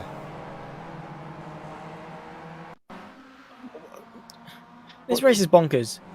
So that's Cullinan. He's working his way through. This is the sort of the back end of Haddington. Oh, bro. Like, you were in 3rd place overall. And now you're all the way down. Was there contact? No, I don't think there was. It didn't look like there was anyway from the nose of Cullinan, but we can have another look. Because there's no way the car's going to lose it by itself like that. He gets close. No, it is by itself. No, fair enough. He just carried too much speed, and I think the rear end just got unsettled. Never seen that before in an MX5. They've usually got fairly stable rear ends. Yeah, they have. Never ending Winkleface. I do love that name. Bonkers Town is put in YouTube chat. Pretty much. This is a very bizarre evening of racing here. As I say, it's been very interesting. People making weird mistakes and crashing and running in deep and hitting, and yeah, it's all been a little bit scrappy, I'm not going to lie. But Ez is now mixing it up here with the Irishman of Ralph Cullinan in front. Newman and Owens are still out in front 1 and 2 at the moment. Owens gets a big squirrely on, hug the left-hand side, because if I was Newman, I'd be nipping up there if you can, and he does not. He doesn't make it through this time around, but yeah, it's been a weird one, isn't it? Yeah, it really has. I think it is partly due to the fact we're at a street circuit. Naturally, things are going to go a little bit haywire. Also, we have got a slightly reduced grid, only 16 cars, which is not something we typically see. So maybe, obviously, people are, when you flip the reverse grid, there's sort of less people to get through, so you're more enticed to just go for it a little bit. Maybe that's sort of clenching at short straws ever so slightly in terms of finding a reason for the chaos. But people are a bit more aggressive today. And when you overstep the mark, it's very easy to really overstep the mark and find yourself in a barrier. But two people that are not are Miles Owens and Pete Newman. Fantastic pace shown by both of them. And Miles Owens, it seems that from a fairly slow start to this season, considering his pace and considering his ability, now would be a perfect opportunity to come out on top with a win. But Pete Newman is really not letting him breathe. And well, now with a 4-second gap over the rest, it might be time to initiate this battle. Yeah, Newman on the right-hand side, car number 118 nips up the inside there as well. Jamie Ayres and Ewan Bramer are side-by-side coming down into the corner as well. Bramer's just got to run it in a little bit deep, get that car stopped, and he does manage to do that and takes that position from Jamie Ayres. Now, next up for Bramer is Ralph Cullinan. John Sylvester down here in 8th place, battling away with Daniel Hunt. Tom Griffiths all the way down in 11th currently at the moment. Not an ideal scenario for my picks, but you know, is what it is. And then Jamie Ayres is in 5th place, just about to be overtaken by PVG. PVG does go through as well, and then almost spins it, but gets it under control and manages to hang on there as well. Tom Griffiths with Jason Haddington. Haddington on the defensive in. Okay. Didn't really defend, did he, Zach? He more hit the brake and let him go through. Yeah, probably just not worth fighting, I think. They've got the gap. There's just no mutual game with it. I think maybe just better to sit back and wait for a chance and then go again, maybe. I mean, you've got this straight here that they can use. No point fighting it too hard, finding yourself in the barrier. So use the slipstream. Yep. It looks like that could be what we'll see from Ewan Bramer in the background there. As he's coming up behind Ralph Cullinan at the moment. Gap's down to about 2.5 tenths. And closing here, we'll wait for these guys to come into the picture. Bramer first this lap of the race, 1:32.666. Cullinan's gone defensive. You can see it there in the background. Ralph Cullen's on the right-hand side. Bremer is going to try and run him around the outside of one. Is he going to be able to get the car stopped? Oh, he does do. What a move from Ewan Bremer. Sweeps round the outside of Ralph Cullen. Absolutely stunning there, Zach, from the Flying Dutchman. Indeed, so showing his mettle for sure for the SOB Racing. Now they've got a double podium, which is a fantastic when Momo aren't really having their day. They've not got as many drivers, of course, and well, now they're doing a sensational showcase of pace, second and third, of course. And also Sylvester there in 8th for good measure too. PVG sideways off the exit, trying to pick his way to the left-hand side of Ralph Cullinan. Very wide bit of circuit, and Cullinan settles in onto the racing line ever so slightly off it, which does give PVG the better run, and now pulls out to the right-hand side. It's a straight drag fight, a little bit more given in the 39. He's got a little bit more straight line speed, bit more momentum, and does get the overlap into the next braking zone, and up now into 4th place, unless Cullinan has got a Superman move around the outside, which he hasn't. And now Ewan Bremer is clear to take the podium. PVG up to 4th. Yeah, I wanted to have a look at PVG's car there. He hit the wall coming out of turn 8. And I just wanted to see what his steering was doing. It was still correct and still straight, so that's always good. Owens is losing a bit of time back to from Pete Newman. Jamie Ayres is now tucked up behind Ralph Cullinan as well. And this is another man that's probably not where we would expect, but then this circuit's just been absolutely crazy this evening. So, you know, anything's possible. PVG pulls out and gives Ayres some of his toe and tries to pull him along, and Ayres now slips up the inside. Is he going to be able to hold it? Cullinan's going to try and take him too wide. Surely they're not going to make it through. They are. Are they going to make it through this next bit? He's squeezing, and there's contact, and Cullinan and Ayres make contact there, and Ayres really had nowhere to go out of that one apart from follow Cullinan in a straight line, and unfortunately for him, not an ideal evening, but I'm sure Jamie Ayres will come back for race 3 and 4. I've got no doubt about it. I think still plenty of potential for these guys. Obviously the random grid going into race 3 as well for good measure, so yeah, plenty of opportunity for each and every single one of these 16 drivers to at least get a good result for them. Sylvester looking to the right-hand side. Nice little opportunistic move there, finding the space. Ayres beached on the outside and thankfully backed out of that one. Bit of a lack of momentum though from Sylvester, who decided to choose life and not take the track away from Ayres. Now finds himself under a little bit of pressure. Once again a drag fight. Little bit of slipstream maybe felt from Jamie Ayres, but nothing too major. Outside line once more, and there's nothing much really that the Welshman can do to that one. And John Sylvester finds his way back up now into 7th place, and probably a long way off where he wants to be. Yeah, probably is. He's going to try and get up to the back of Daniel Hunt here. He's got a bit of a gap, mind you. He's at 1.75 seconds. He's going to have Ayres come back at him down this straight as well. This straight is long, even though it does kink to the right-hand corner there. You can see as they're going round, it will provide a draft for the guys behind. So the likes of Daniel Hunt will be able to manage to close up. The question is he going to take the move down into turn 1? He's not this time around, and he settles back in behind John Sylvester. Now, this is the site of his incident with Ralph Cullinan last time out as well, on the last lap, on the lap previous, sorry, I should say. And it looks like Sylvester has got a little bit more pace than Jamie Ayres. Ayres looks like he's struggling. One man who is struggling now, he was struggling in race 1, but he is up 2 places, is Mr. Pete Newman currently at the moment. Indeed, so he is doing a stellar job out in front, and he's only got 3 minutes left of race 2 in order to hang on to it. So he's had a good fight with Miles Owens, it must be said. Ewan Bremer, though, up 11 places. What a man to carve his way through the field like that. Same too with Daniel Hunt, to be fair, up 10 places and the fastest lap as well for good measure. But Pete Newman, he's not really had to push that hard. He's just had to stay in second, get past Miles Owens, and then maintain the gap over the curbs. And to start what is going to be, I believe, the penultimate lap of the race, or third to last lap of the race, I think, maybe. This one and one more. Yeah, so, yeah, penultimate lap, I think. And then he'll be able to take victory, which is good, because I predicted Pete Newman. So, cheers, mate. Appreciate that. Who did you go for again? Miles Owens. Oh, yeah. No, you didn't. You went for Griffiths, didn't you? Hang on. Yeah, Tom Griffiths. Daniel Hunt's just gone up the inside of the Irishman, Ralph Cullinan there as well. So Daniel Hunt moves up into 5th place. So good job from him. Well done, Dan Hunt. And well done, Ralph Cullen, kept it clean all the way through. And now Hunt is up 11 into 5th. Another man has had some exceptional games this time around. If he can keep it out of the wall, he does do. And Ewan Bramer is now trying to get away from his countryman PVG here as well. PVG has managed to get the gap down to about 4 tenths currently. Nope, back out to half a second. And once again, we'll have to see how these Dutch drivers get on together here, whether they're going to be working or whether they're going to be fighting.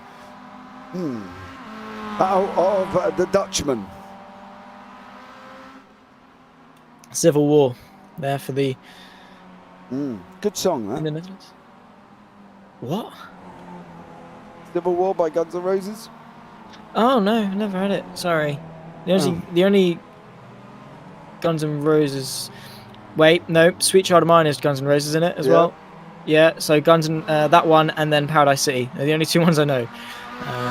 Because I'm young and uncultured by your standards. So there we go. But here we go. Civil War for the Netherlands, and it's also a war between Momo and SOB, which is what they're doing in the Constructors' Championship as well. PVG gets himself ahead. How hard fought is this going to be from Bramer? I think fairly hard, because he's already pulled up to the inside to try and find some space, and he's late on the brakes as well for good measure. Is it too late? He kept it out of the barrier as well. Ewan Bramer is keeping this under wraps, and he's only got one more lap left to do it. Yeah, absolutely stunning run from Bramer there as well. Pulled back in behind PVG, got the extra overspeed, and then nipped back up the inside there as well. Absolutely stunning run from PVG, and got the initial overtake, but Bramer was like, nope, you are not having that. I'm going to come through and keep that third place there as well. So he's done some incredible moves this evening as Ewan Bramer as well. And let's not forget, obviously, that he went round Ralph Cullen on the outside as well and swept past him. So Bramer's definitely got the bit between his teeth here as well, as they're coming down now with Pete Newman in first place currently on his run down into turn 9 for the final time. Owens tucked up right behind him as well. Is Owens going to be able to make that move into turn 9? He's not. They're going to go around a long left-hander of 10 here. I got a funny feeling there's a back marker up the road. I'm hoping they'll get out the way quick enough. Owens is going to try, not that. And that's it. I think Newman's got it now. I think that slight little contact from Owens, and there was just nowhere for him to go as Pete Newman now comes across the line with the victory. Owens in first, in third. PVG's got back past Ewan Bramer. Down into turn 9, I believe. Yep. Should just be a textbook move, I think. Oh, was that a bit of contact there? I'm not entirely sure. Maybe a little bit. And then inside line. Not really much that Ewan Bramer can do from that point. No other overtaken opportunity. So good job, PVG. He's won the Civil War. And was that someone facing the barrier? Unless it was someone that's already finished, I think. Yeah. Daniel Ye does take the victory with Haddington in second. It is a 1-2 for them guys. And then Sir Alan Toon took his first podium of the evening and finishes in third place in the AMS. So well done, Mr. Toon. To you, you're third in the AMS. Good job. And then we've got the likes of Andy Littler and Charles Kellerman. Kellerman just had a rotten race, to be honest. Hit that ball again outside of turn 1, which he has done previously already in race 1 and did exactly the same thing in race 2. Unfortunately for him, Littler comes over the line now as well. And Kellerman, as we're just waiting for him to go around turn 10. 2 races in a row, same mistake twice. Yeah, and that's what I said you shouldn't do, is make the same mistake twice. Everyone makes mistakes. It's how you learn from them. It's how you get better from them. And unfortunately, Charles Kellerman did not learn his lesson and has unfortunately ruined race 2 as well, which isn't great, obviously. That doesn't take a genius to say, but is suboptimal, and he's going to be wishing for more going for the second half of the evening. Yeah, here we go now as well. Pete Newman is your winner with Miles Owen second, PVG third, Ewan Bramer fourth, Daniel Hunt fifth, Ralph Cullen sixth, John Sylvester seventh, Jamie Ayres eighth, Tom Griffiths ninth, Arnold Chagnon in 10th, Jason Huntington 11th, Sir Alan Toon 12th, Andy Littler 13th, Charles Kellerman 14th, Darryl Wright 15th, Daniel Lewis down in 16th. Guys, hi guys, just tuned in there. Is there another race? There's 2 more. But we are going to have to take a short break, guys, as we've got to go and change over sessions for races 3 and 4. So for a minute, as always, here up in the booth, we will be back very, very shortly. So don't go anywhere. And as always, we'll see you after this break.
Okay, guys, we are live once again here up in the booth. Here it is myself, James Parfitt, and Zach Sweeney once more for round 3 of the UK SimRacers live from Long Beach here as well. Race 1 and 2, you know, it kind of did what we said, Zach. I think that's the thing. It delivered some racing, but it wasn't the UK sim racing style of racing that we're used to seeing. I think that's what's making this circuit stand out more. It's not, without, you know, you've got Yvonne Bramer trying to make moves as well. It's not presenting it as a great race circuit all in all, is it? No. That does not take Sherlock Holmes to say. No. It's been a bit mid, I think. And probably a little bit lower than mid, a little bit below average. And I don't say that lightly. It takes a lot for me to say it's been a bit of a slow one. Yeah, I mean, I've still enjoyed it because obviously there is still the carnage and chaos that sometimes ensues. But in terms of a pure racing aspect, the circuits have delivered better. And these guys have delivered better at other circuits. Also, I'm not saying it's the driver's fault because they can only do what the venue they've been given. I mean, an ice skater is not going to do very good ice skating on concrete. So I suppose, I don't know, is that a good analogy? Probably not, but you get what I mean. You know, you've got to be able to have a good surface underneath you and a good venue to go at to be able to perform at your best. And unfortunately, that's not Long Beach. I don't really like it. It's a circuit that's all right, I suppose. Not to obviously just completely destroy this evening, because I'm sure that race 3 and 4 should at least be able to recover. Yeah, I don't know. It's been a challenge. It's been a good race of attrition, but in terms of out-and-out racing, gloves off stuff, it's, not great. No, I do fully agree. Unfortunately, it's not been a epic evening of UK SimRacers action. They've delivered what they can on a circuit that is very tight here this evening as well. The likes of, as I say, Yvonne Bramer trying to make moves as well. It's always been difficult. But we are at that time of the evening again, young sir. Who are we picking for race 3? It's a random grid, isn't it? So, I'm going to go with good old Daniel Hunt, I think. It's not a bad shout, you know, but I'm going to go with Yvonne Bramer. To be fair, I honestly, of those picks, I think it depends on who starts further up. I do fully agree. Yeah. As well, as we've hopefully got only a few minutes left of practice before we go into race 3. There we go, as I'll just say that. Race 3 is going to be up and running very, very shortly. All cars are in the session and ready to go once more. So let's wait for the grid to pop up and we can bring you that up now. Oh, God. Miles Owens is out in front with Yvonne Bramer in second, Pete Newman third, Andy Littler fourth, Sir Alan 2 fifth, John Sylvester 6th, and then Ralph Cullinan 7th, Sean Yonier 8th, Lewis 9th, Van Gaal 10th, Hunt down in 11th there, Zach, Jason Hannington in 12th. Then we've got Tom Griffiths, Charles Kellerman, Darrell Wright, and Jamie Ayres. Well, did that put a spanner to your pick there, sir? A little bit, but I've still got faith, and we'll wait and see. I think ahead, Miles Owens wouldn't be the best shout though. Yeah, Miles Owens is on pole. Here we go. They're underway for race 3. Miles Owens does get away off the line with Yvonne Bramer behind him. Bramer's got the opportunity of sweeping up around the inside. Is he going to be able to do it? He's got the inside line for the long sweeping right-hander. Then we've got Pete Newman, who's going to take it 3 wide down into turn 1. 3 wide further back as well, and then another 3 wide as well. Yvonne Bramer's going to hang it out. It's going to be Bramer. Is he going to sweep around the inside? He does. He's got the job done. Outside line for Yvonne Bramer. Job done for him, and oh no! Not there!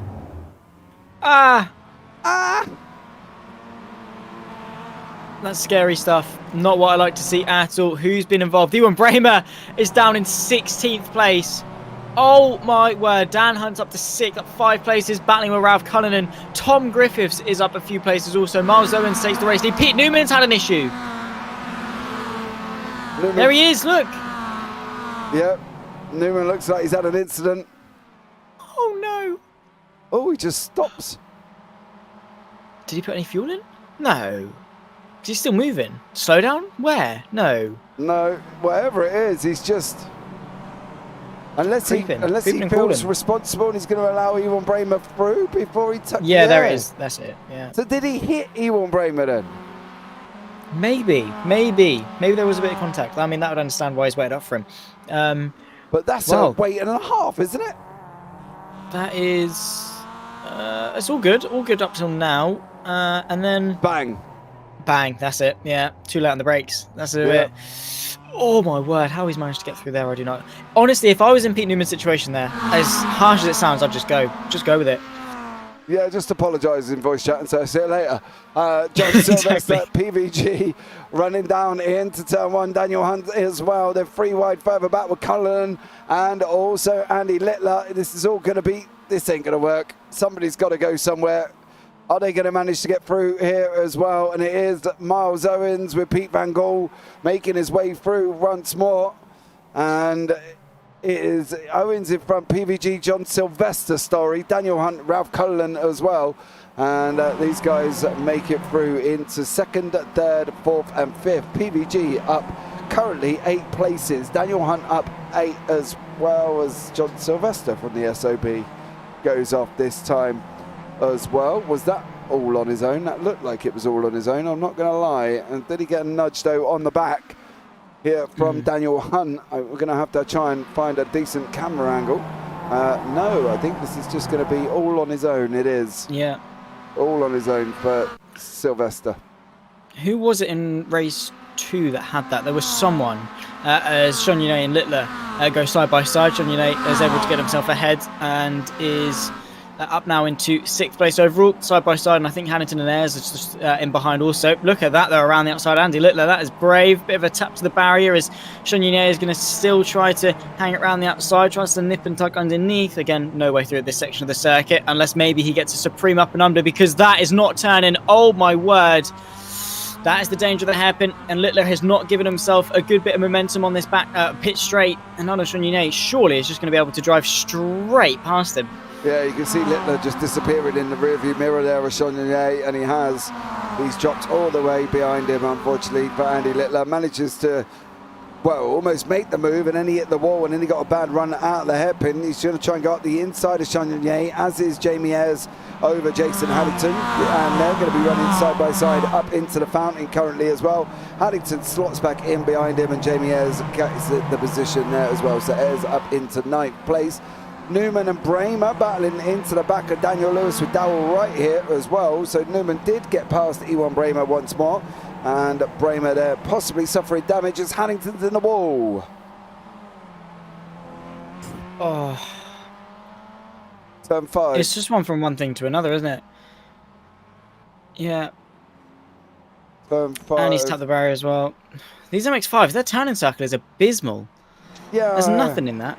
No, Kellerman just got past right there as well. Ralph Cullen has got Tom Griffiths tucked up right behind him at the moment as well, as they're going running down into turn 9. Is he going to be able to make it through? He's not there once more. Griffiths is going to have to settle in behind him here. So let's see how these guys get on there as well.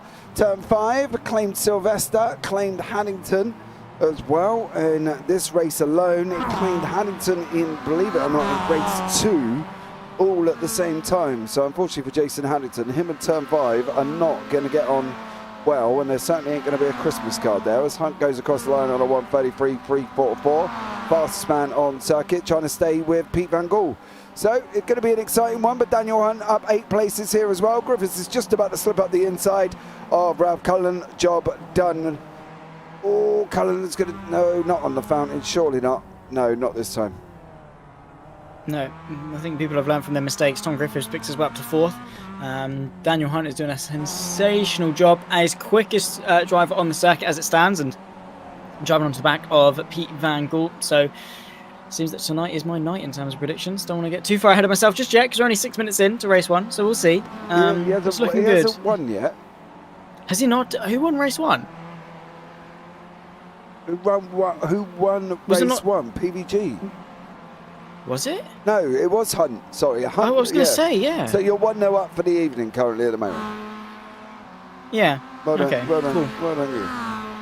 Thanks. Appreciate it. Yeah, nice. No worries at all. Jamie Ayres has got Sonia Ye in front of him. Looks like Newman has just passed Kellerman here, so Newman's on a bit of a charge. Ayres is trying to slip up the inside. They're 3 wide further back. Bramer's in the middle. How is this one going to work out? Is Bramer going to sweep around the outside once more? Him and Pete Newman into turn 9 they go. Bramer's going to keep it out of the wall. He's now going to come back once more, and the flying. He's pulled off some moves this evening. He's made it exciting. In the background. Kellerman on right, trying to go 2 wide round there, but Newman hit the wall as well. And Ewan Bramer is back up into 8th place here. So go on, Ewan. Flying. Yeah, and he's brought Pete Newman with him as well. So despite their clash on lap 1, they've actually been working together really nicely to build back up into this race, which is one of the best qualities you can have as a driver, is to not dwell on things, is to not skim around and wait around and, oh, feel sorry for me, oh no, I'm such a victim, I got crashed into, oh, where. No, suck it up. Move on, go for it, push, get a move on and go. And that is exactly what they've done so well, both of those drivers. And it's really sometimes what crafts a champion. Obviously, not getting too far ahead of myself and predicting one of these two are going to win the championship, but that is one of the main qualities of a championship winner, is when things go wrong, is to make it seem like at the end of the race, like that nothing went wrong, and you can still recover some good points. And Ewan Bramer and Pete Newman back inside the top 10 is a decent result. 3.5 seconds up to Sean Yunye. I mean, it might be doable, might not be doable, but again, to be inside the top 10 is definitely a good result. Yeah, Tom Griffiths there as well. It looks like John Sylvester's just moved over and let them guys through.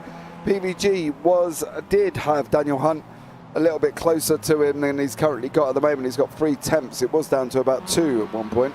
But if Hunt's going to make that move, he's going to have to make it down into turn 1. 6.5 minutes remaining of race 3 before we go into the final race of the evening. So Dreisen, they're both oversteered the same corner.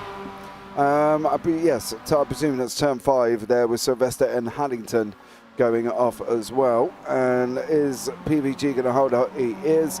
Hunt's not going to make his way through this time. Ewan Bramer has passed Charles Kellerman, so he's put a car between him and Pete Newman, which is good for the Dutchman, who is now trying to chase down on Arnold Chonier, who's 3 seconds up the road. What about Darrell Wright? He's trying to hang on to Pete Newman currently at the moment in front of him as well. So really, we're into that same sort of Monaco-esque Grand Prix where everybody's following everybody else. Yeah, single file essentially, because it is so difficult to get a move done here. Even in these MX5s, even with how nimble they are, it's just not worth going for a move because you never have that 70-30 chance of getting a move done.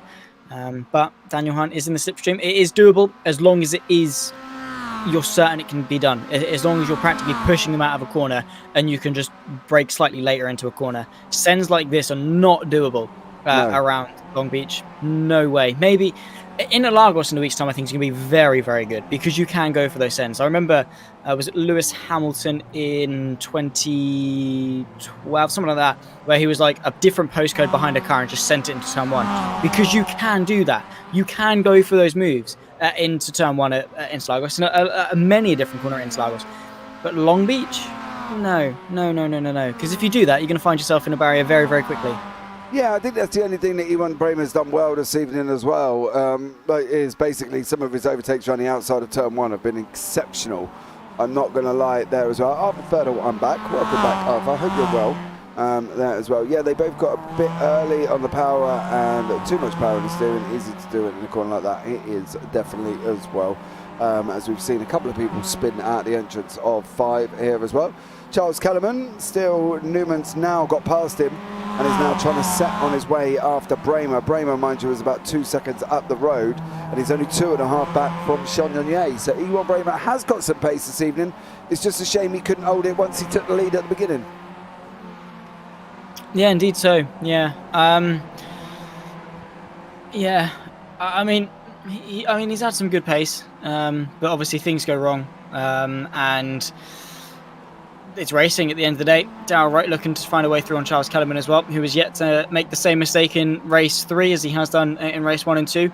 But yeah, Bramer is so quick. Was that tyre smoke in the background as well? I think Daniel Lewis has had a spin because that gap has grown.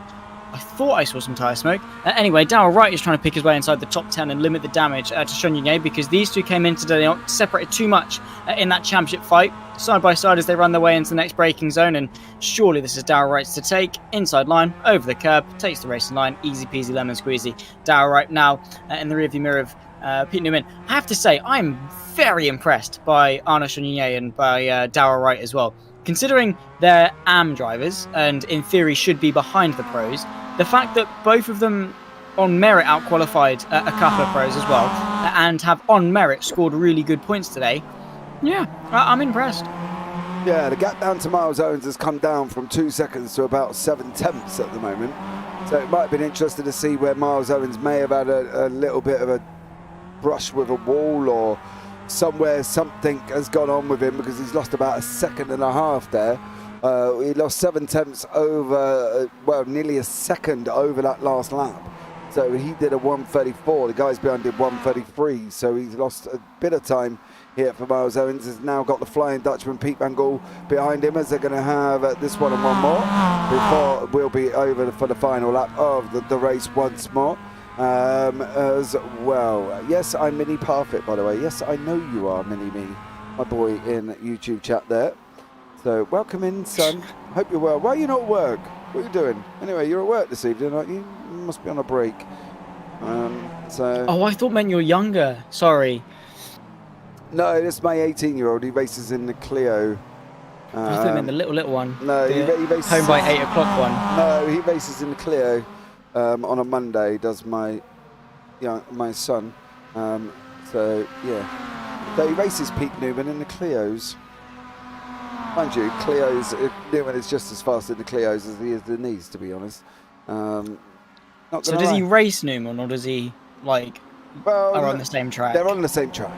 Yeah, okay, right. Because my boy's an AM and Newman's a pro, so they're on the same bit of circuit, should we say? Ewan Bramer has now caught up to Chonyunye, so he's pulled out 2.5 seconds. It looks like he's just about to make this move as well. Sweeps down the inside into turn one. Job done for Chonyunye. For Bramer, he's now got 4 seconds to Jamie Ayres. So Ewan Bramer has definitely got some pace tonight, and it's just a shame that incident happened, because I reckon he probably would have been pulling away with it at the moment. However, Hunt is now up behind Owens after clearing Pete Van Gaal, and now Daniel Hunt going after Miles Owens. So there we go. I've finished. Have you really? Oh yeah, you finished at 9, didn't you? Bless you. So there you go. And I'm good, Arthur. How are you? Yeah, Arthur's good, I think. I'm surprised Arthur's still alive, to be honest, and his wife hasn't got hold of him, but there we go. I presume this might be the only week where Arthur doesn't say something wrong, and his wife doesn't give him the yardstick, shall we say. Right, interesting. Yeah, fantastic. Can't wait to grow up from everything you guys have been telling me. Yeah, really looking forward to it. Yeah, I think the thing is, though, Arthur is obviously married, and obviously, I've been with mine for 17 years. We was going to the final lap. So, we've got life experiences, and one of them is always realise as a man, the realisation that your lady is always the boss. You may think you wear the trousers, but she tells you what colours to put on. I love that. Yeah, fantastic. So, as long as you can accept that in your relationship, you'll have a happy one. Yeah. When you're right, you're not. When she's wrong, she's not. When you're both right, she's right, and when you're both wrong, you're wrong. Is essentially how it goes. Pretty much. Also, would like to point out, you've been married as long as I've been alive, so... Thanks very much. No worries. Fantastic, yeah. Oh, don't open that door. Don't open that door. No, you shouldn't have opened it. Talk about inviting to get robbed there from Daniel Hunt. You open a door like that. That was just very bizarre. I don't know if he wasn't expecting Hunt in the wall. PVG. Oh my God, blimey. PVG's lost a bumper. That's a red flag. They're going to have to run on. The marshals are going to have to get that one. Is PVG going to make it to the end? Is Griffiths going to come and sweep through and take second place? He is. Oh my. Well, if you're ever going to do it, you might as well do it on the last lap there. And Miles Owens looks like he's going to come round and take the win. There is Miles Owens in first place. Griffiths is going to get second. Is PVG going to hang on for third? Is Cullinan going to get him? Pete's there willing him along.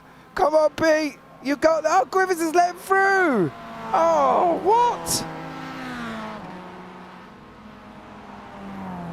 Wow. Hold on a minute. I think there's some sketchy conspiracy going on here. Yeah, I'm not too sure why he would have let him through that. He didn't do anything wrong. Little bit of a weird one. I would like to point out, how have you beat me in this race? How has that happened? Because I picked E1 Bramer. And Daniel Hunt just went and crashed it at the end, remember? I know what happened. I'm saying it shouldn't have happened. Why did it happen? Oh my word. Also, you've killed Arthur Thurtle, so R.I.P. Mr. Thurtle. Because he's laying in bed next to his wife watching this. Oh! Hi, Mrs. Thurtle. Hope you're well. That's exactly what I said. Yeah. Oh, you did, yeah. Hi, Mrs. Thurtle. You're on TV. I hope you're well. I'm sorry. I'm sorry. Arthur's about to put the kettle on and run away. Nice. Yeah, go make a cup of tea, mate. I'll have one while you're there as well. Miles Owens is in first. Pete Van Gogh in second. Tom Griffiths third. Ralph Cullinan is in fourth. Jamie Hurst fifth. E1 Bramer in sixth. Arnold Chonier leading the AMs once more in seventh. Newman eighth. Darrell Wright second again, mind you. Charles Kellerman in 10th. Lewis 11th. So Alan 12th. Haddington 13th. Hunt all the way down in 14th. Andy Littler and John Sylvester. So that is the end of that one. Yeah, that's partly because Hunt crashed and E1 Bramer come through, remember? Yeah, no, I'm aware. Okay, This wasn't great. I'm just not happy about it. Suck it up, Buttercup. Yeah, I'm going to.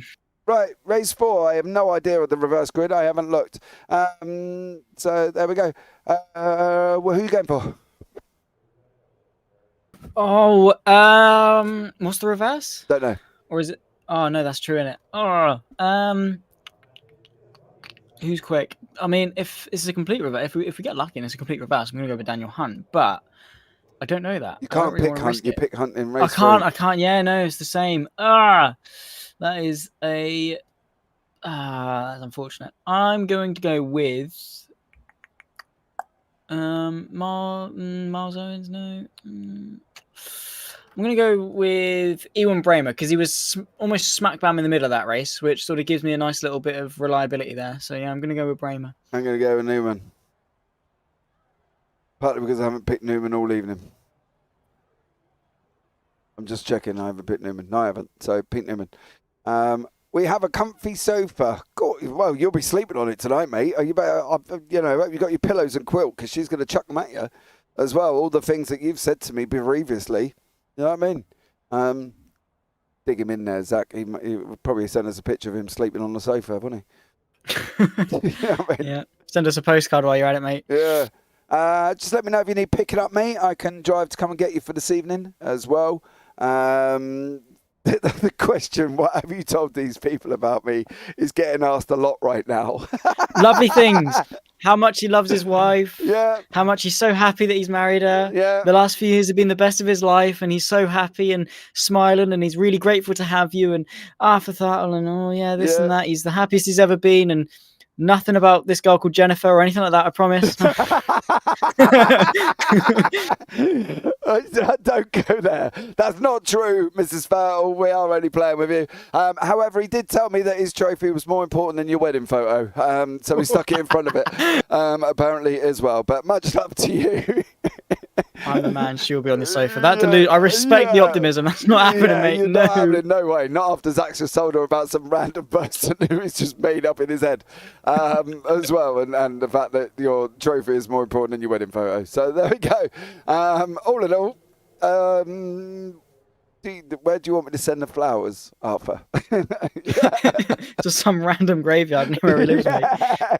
I'm sorry, we're only playing, Mrs. Thurtle. We're only playing. He's a lovely man, really, and he loves you dearly. To us, he is, yeah. Yeah, I'm sure he loves you dearly, completely, 100%, and I'm sure that's not the situation. Oh, I Zachary, do love broadcasting with you, it. James. What? What? You winded him up. Well, I've been punched out. I've been punched out. Physical violence has started. Oh dear. There's abuse lines for men, you know. Men don't often come forward, so you should give them a call. And that isn't joking in. Anyway, that should generally happen.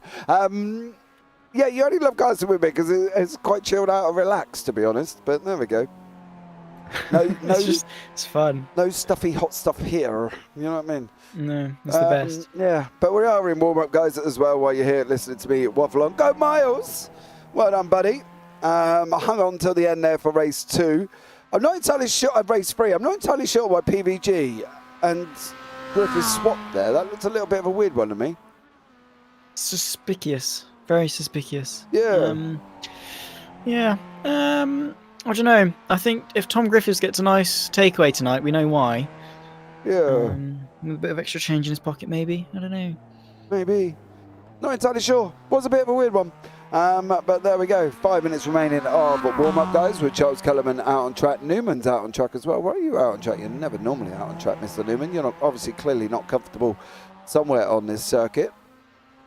So there we go. So go into the final race. 15 minutes, guys, for the final race of the evening here on the JPB YouTube channel. Don't forget to give the video a big old thumbs up for me. Where else would you find banter like this on a broadcast?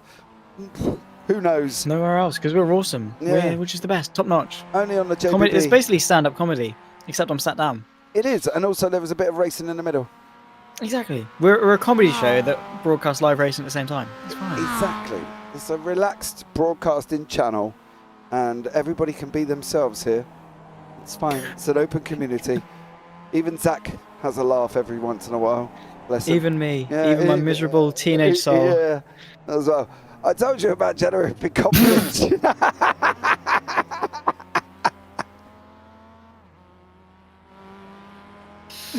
Oh dear.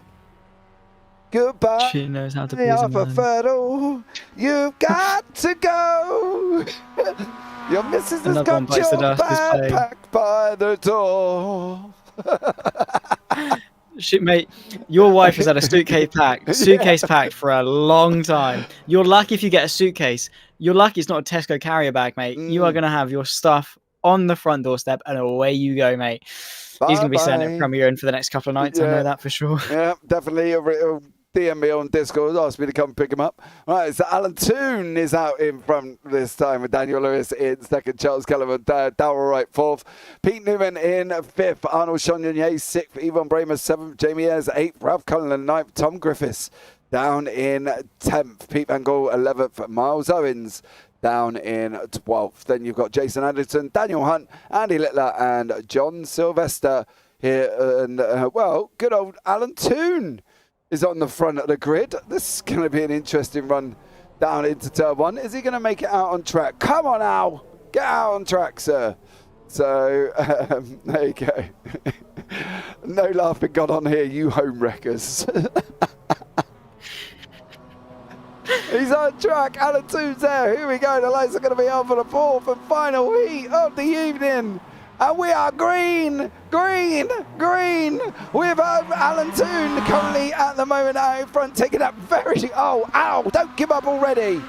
As he's got Daniel Lewis on his inside, he's coming down into turn 1. Kellerman's going to go and send it free wide because, you know, why not?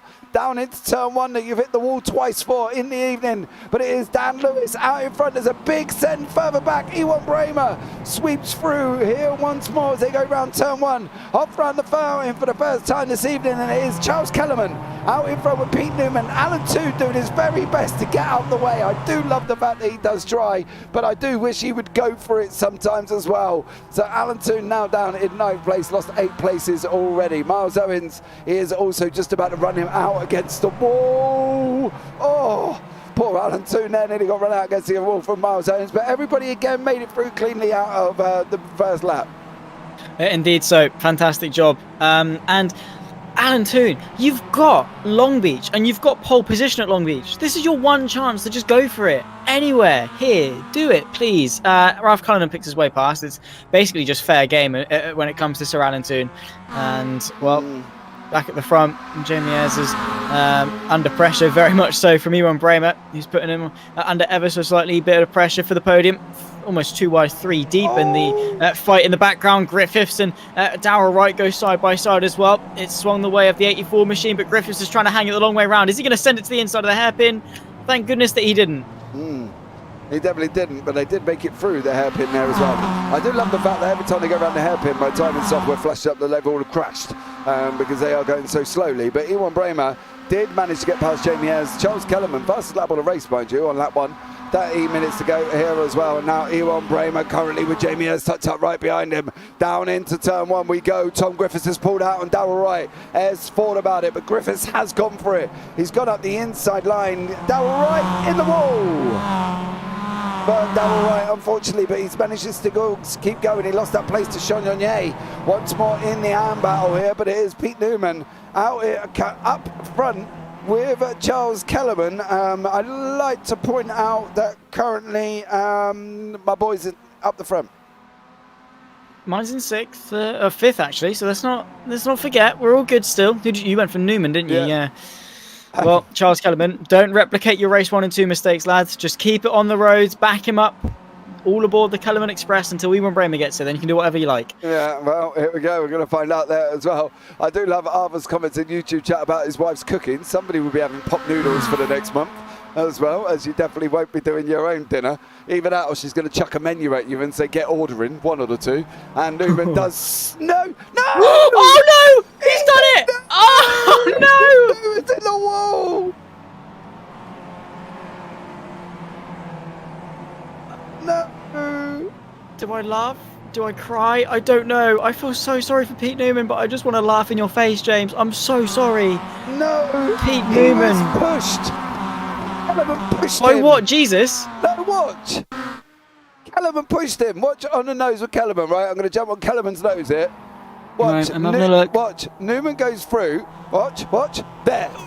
Oh, he was losing the car anyway. Oh, don't even. Get out. The experience of Pete Newman. She would have held that. Oh, Pete. As Ewan Bramer sweeps through now, he's got Tom Griffiths, Jamie Ayres and Charles Kellerman. Come on, Kellerman, if Bramer gets in front of you, just hit his quarter there as well. Maybe not, I was only joking. Charles, please don't do that. But Jamie Ayres battling away with Tom Griffiths. Ayres in 2nd, Griffiths in 3rd, and Bramer behind him currently as well. Sweet pass to Arnold Chonier. Daniel Hunt in the mix with Darrell Wright. He's pushed Darrell Wright. Oh, no. Oh, that's you. That's multiple cars involved. That's Daniel Hunt spinning around the wrong way.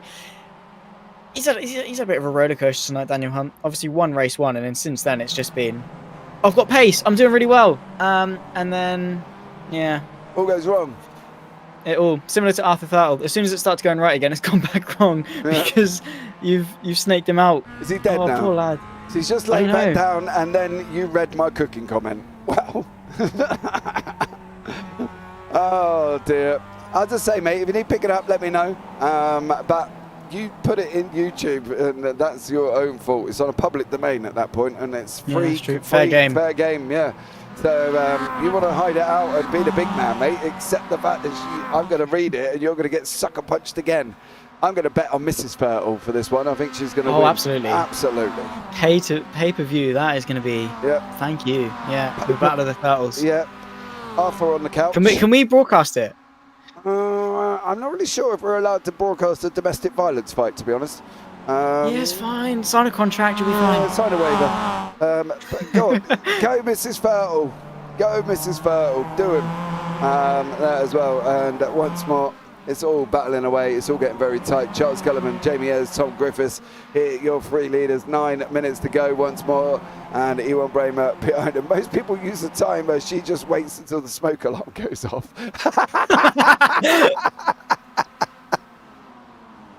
Oh no. Mate, he's in China how deep this hole has been dug. Oh, I repeat once more. Goodbye, Arthur Fertile. Either the smoke alarm or the doorbell, in terms of... Yeah, I think it's... yeah, you better get ordering, mate. I'm not going to lie, because you ain't going to be fed for a week. So there we go. Charles Kellerman. You're going to make some good money. Yeah, definitely. That little Chinese and Indian is going to be raking out your pennies this week. I'm not going to lie. As Jamie Ayres is going to... Where is Tom Griffiths? I would have thought Griffiths might have taken that advantage of the fact that Ayres didn't He swept wide there as well, did Jamie Ayres. So I'm surprised that Griffiths did not have a sneak up the inside and decide that he wanted a piece. But these guys are getting closed down by Ewan Bramer there further back. Alan Toon battling away with Daniel Lewis. Where is Pete Newman? Newman's out. Newman is out. So Pete's giving it up. And Jamie Ayres is just about to go up the inside of Charles Kellerman for the lead. You can't lean on him, mate. You're nowhere near the line, but there is a tyre barrier there. Manages to hold it. Saw flashbacks of race 1 and race 2. And then, well. Oof. It's getting close. Squeaky bum time. Kellerman and Ooh. Griffiths. Who's that? Did you miss Griffiths that? is... Yeah. You missed this. Watch. Griffiths goes to sneak up the inside and they end up putting he scared him. No, watch. He put him into the fountain. Oh, no, he hasn't. Yeah. Oh, my word. Watch. Oh, no. Oh, no. There we go. Oh, my goodness. So, I look away for 1 second and I missed that. yeah, Kellerman and Griffiths having a coming together. Griffiths is now in the pits. Hunt is also in the pits as well. What did Daniel Hunt do? Just like, did we watch this one? We didn't watch this one. This is coming down into turn 1. Did he go and hit the wall? Yes, he did. And then them little corners, Kellerman did the same thing, didn't he? Remember, he barely tapped the wall. Yeah. Well, Kellerman's there producing his air system. He barely tapped the wall, but then because his steering's right and his right front sticking out, and then he's ended up having to, he got tapped and damaged the steering on it. So there we go. £1.50. You paid for a pop noodle. Blimey. Yeah, the little one as well, not even the king size ones, the little ones. It's ridiculous, isn't it? Where'd you get it from? This country's Morrison's. God blimey. Right, PVG has now got Ewan Bramer behind, Miles Owens behind him. Ewan Bramer's now up into second, mind you, here. And Miles Owens does sweep through Pete Van Gaal. It does look like the SOBs boys have got a little bit more pace than the Momo boys this evening. I know Momo's are down a driver. They're down Steve Efford, who we have said earlier on about as well. But they just look a little bit more quicker and a little bit more comfortable in this style of circuit than the guys from Momo. Yeah, they do.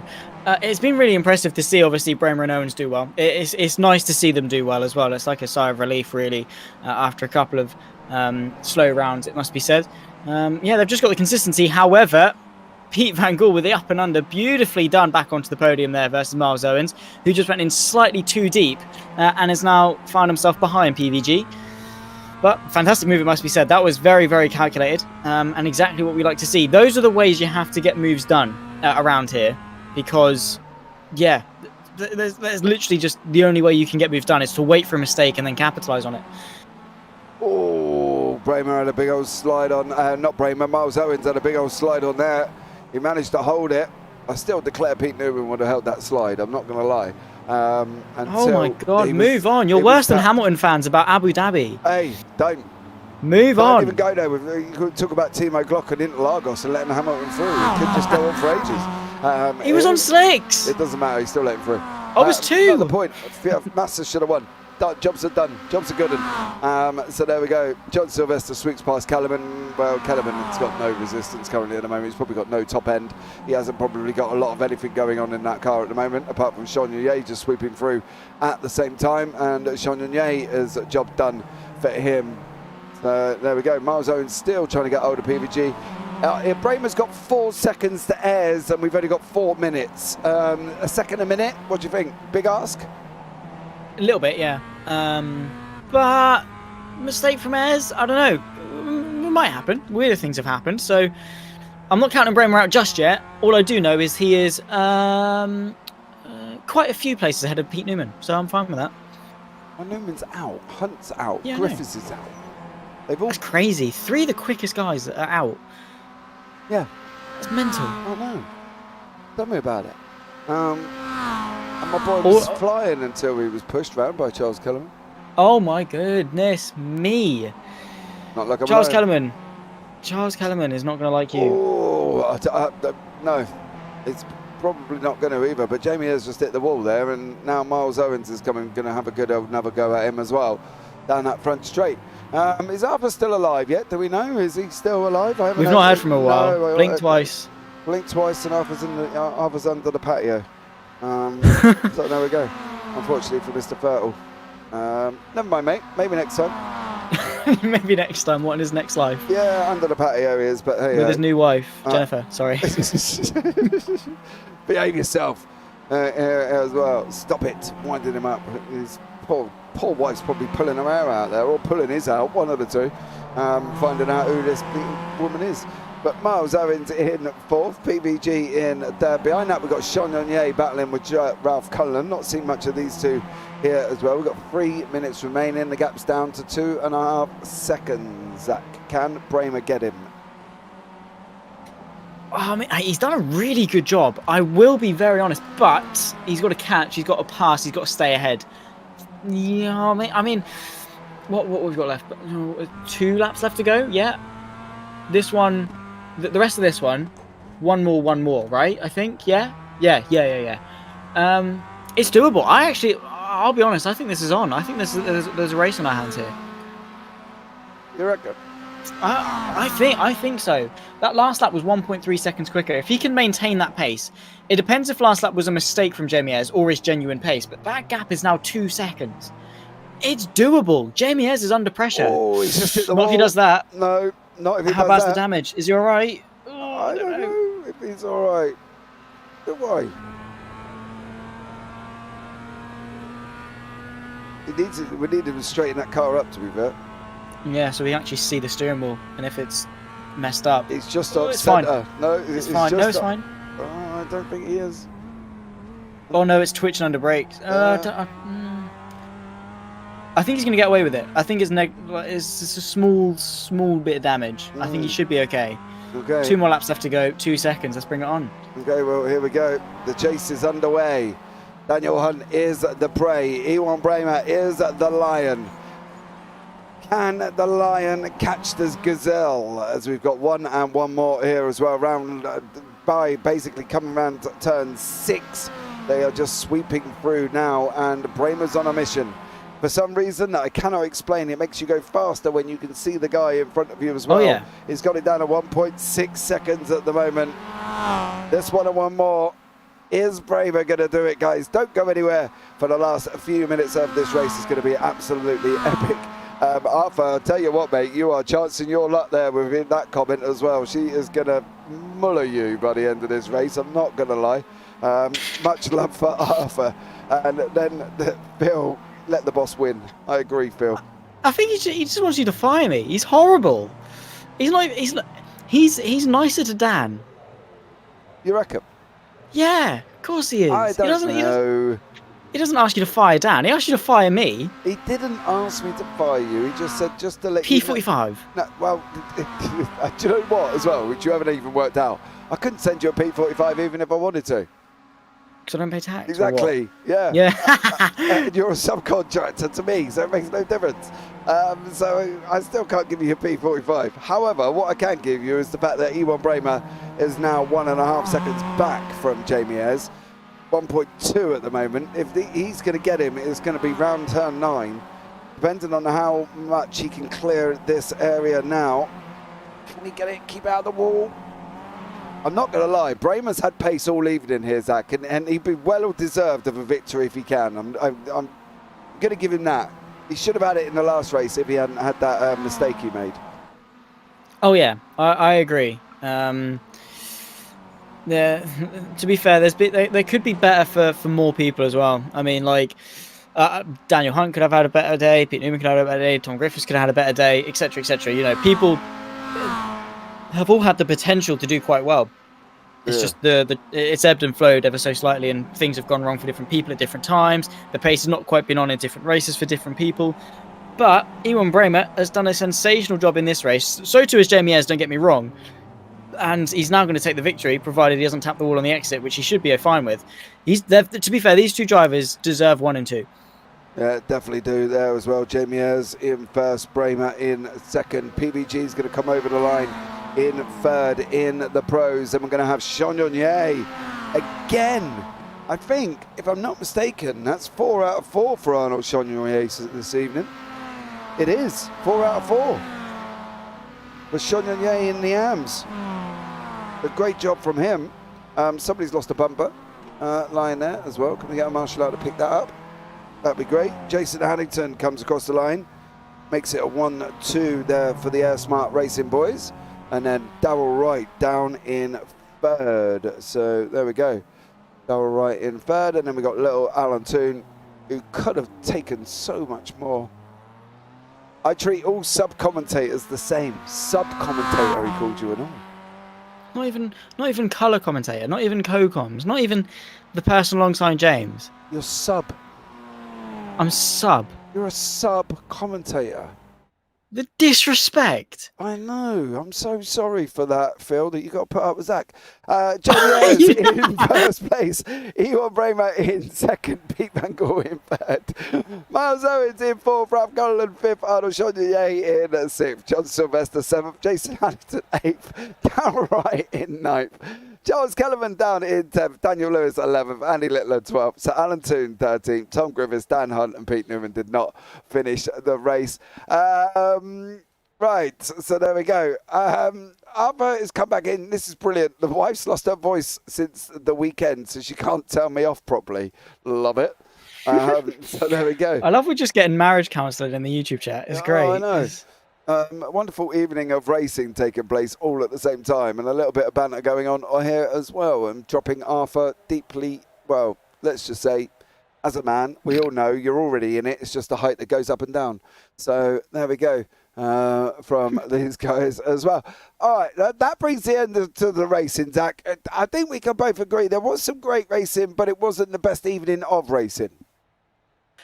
Yeah. There was good. How do I put this? How do I word this best? I think you said it best, to be fair. Yeah. There were good battles, but it wasn't. There wasn't an overall atmosphere of it. Little bits here and there. Overall, though, you'd probably put it down as maybe a 3 or a 4 out of 10. Maybe that's a bit harsh. Maybe a 5 or a 6. It was average. It was all right. It did the job. It was a nice round 3. Good important points for the championship. Bit of drama. Good race winners. Deserved race winners. And things like that. Phil, my goodness. It's been 3 days. Wow. Ow. Gee, he's put... Wow. Oh, right. Okay. He has taken that knife and he has stabbed it deeper than they went to. Anyway. Wow. Ouch. Wow. The pressure is on. Too soon. Definitely too soon. Not going to lie. His career's going to implode. Yeah, it's definitely... Right. Guys, I think that's going to bring the end to this broadcast here as well. It's been somewhat of an up and down evening for us up here in the booth, and some interesting banter with you guys in YouTube as well. Thank you so much for joining us, Phil, as always. Arthur coming in as well. I would say I'll see you Wednesday, Arthur, but if she gets hold of you while you're asleep, it's definitely a goner there as well. So I may not see you on Wednesday, but if you're not driving, it's because the wife's pulled the plug and cut the end off or something there as well. My wife's a 10. Yeah, good suck up at the end there, mate. I'll give you that one. But for now, guys, I think that is going to round out tonight's broadcast. Thank you so much for joining myself and Zach Sweeney in the booth. But as always, stay tuned because we've got the BSC Hot Chicken 125 coming up from Nashville Super Speedway at 1:45 in the morning there. And but from all of us up here in the booth, from myself and Zach Sweeney, for one more week, guys, take care. Have a great week. And as always, we might see you on the track sometime. Good night.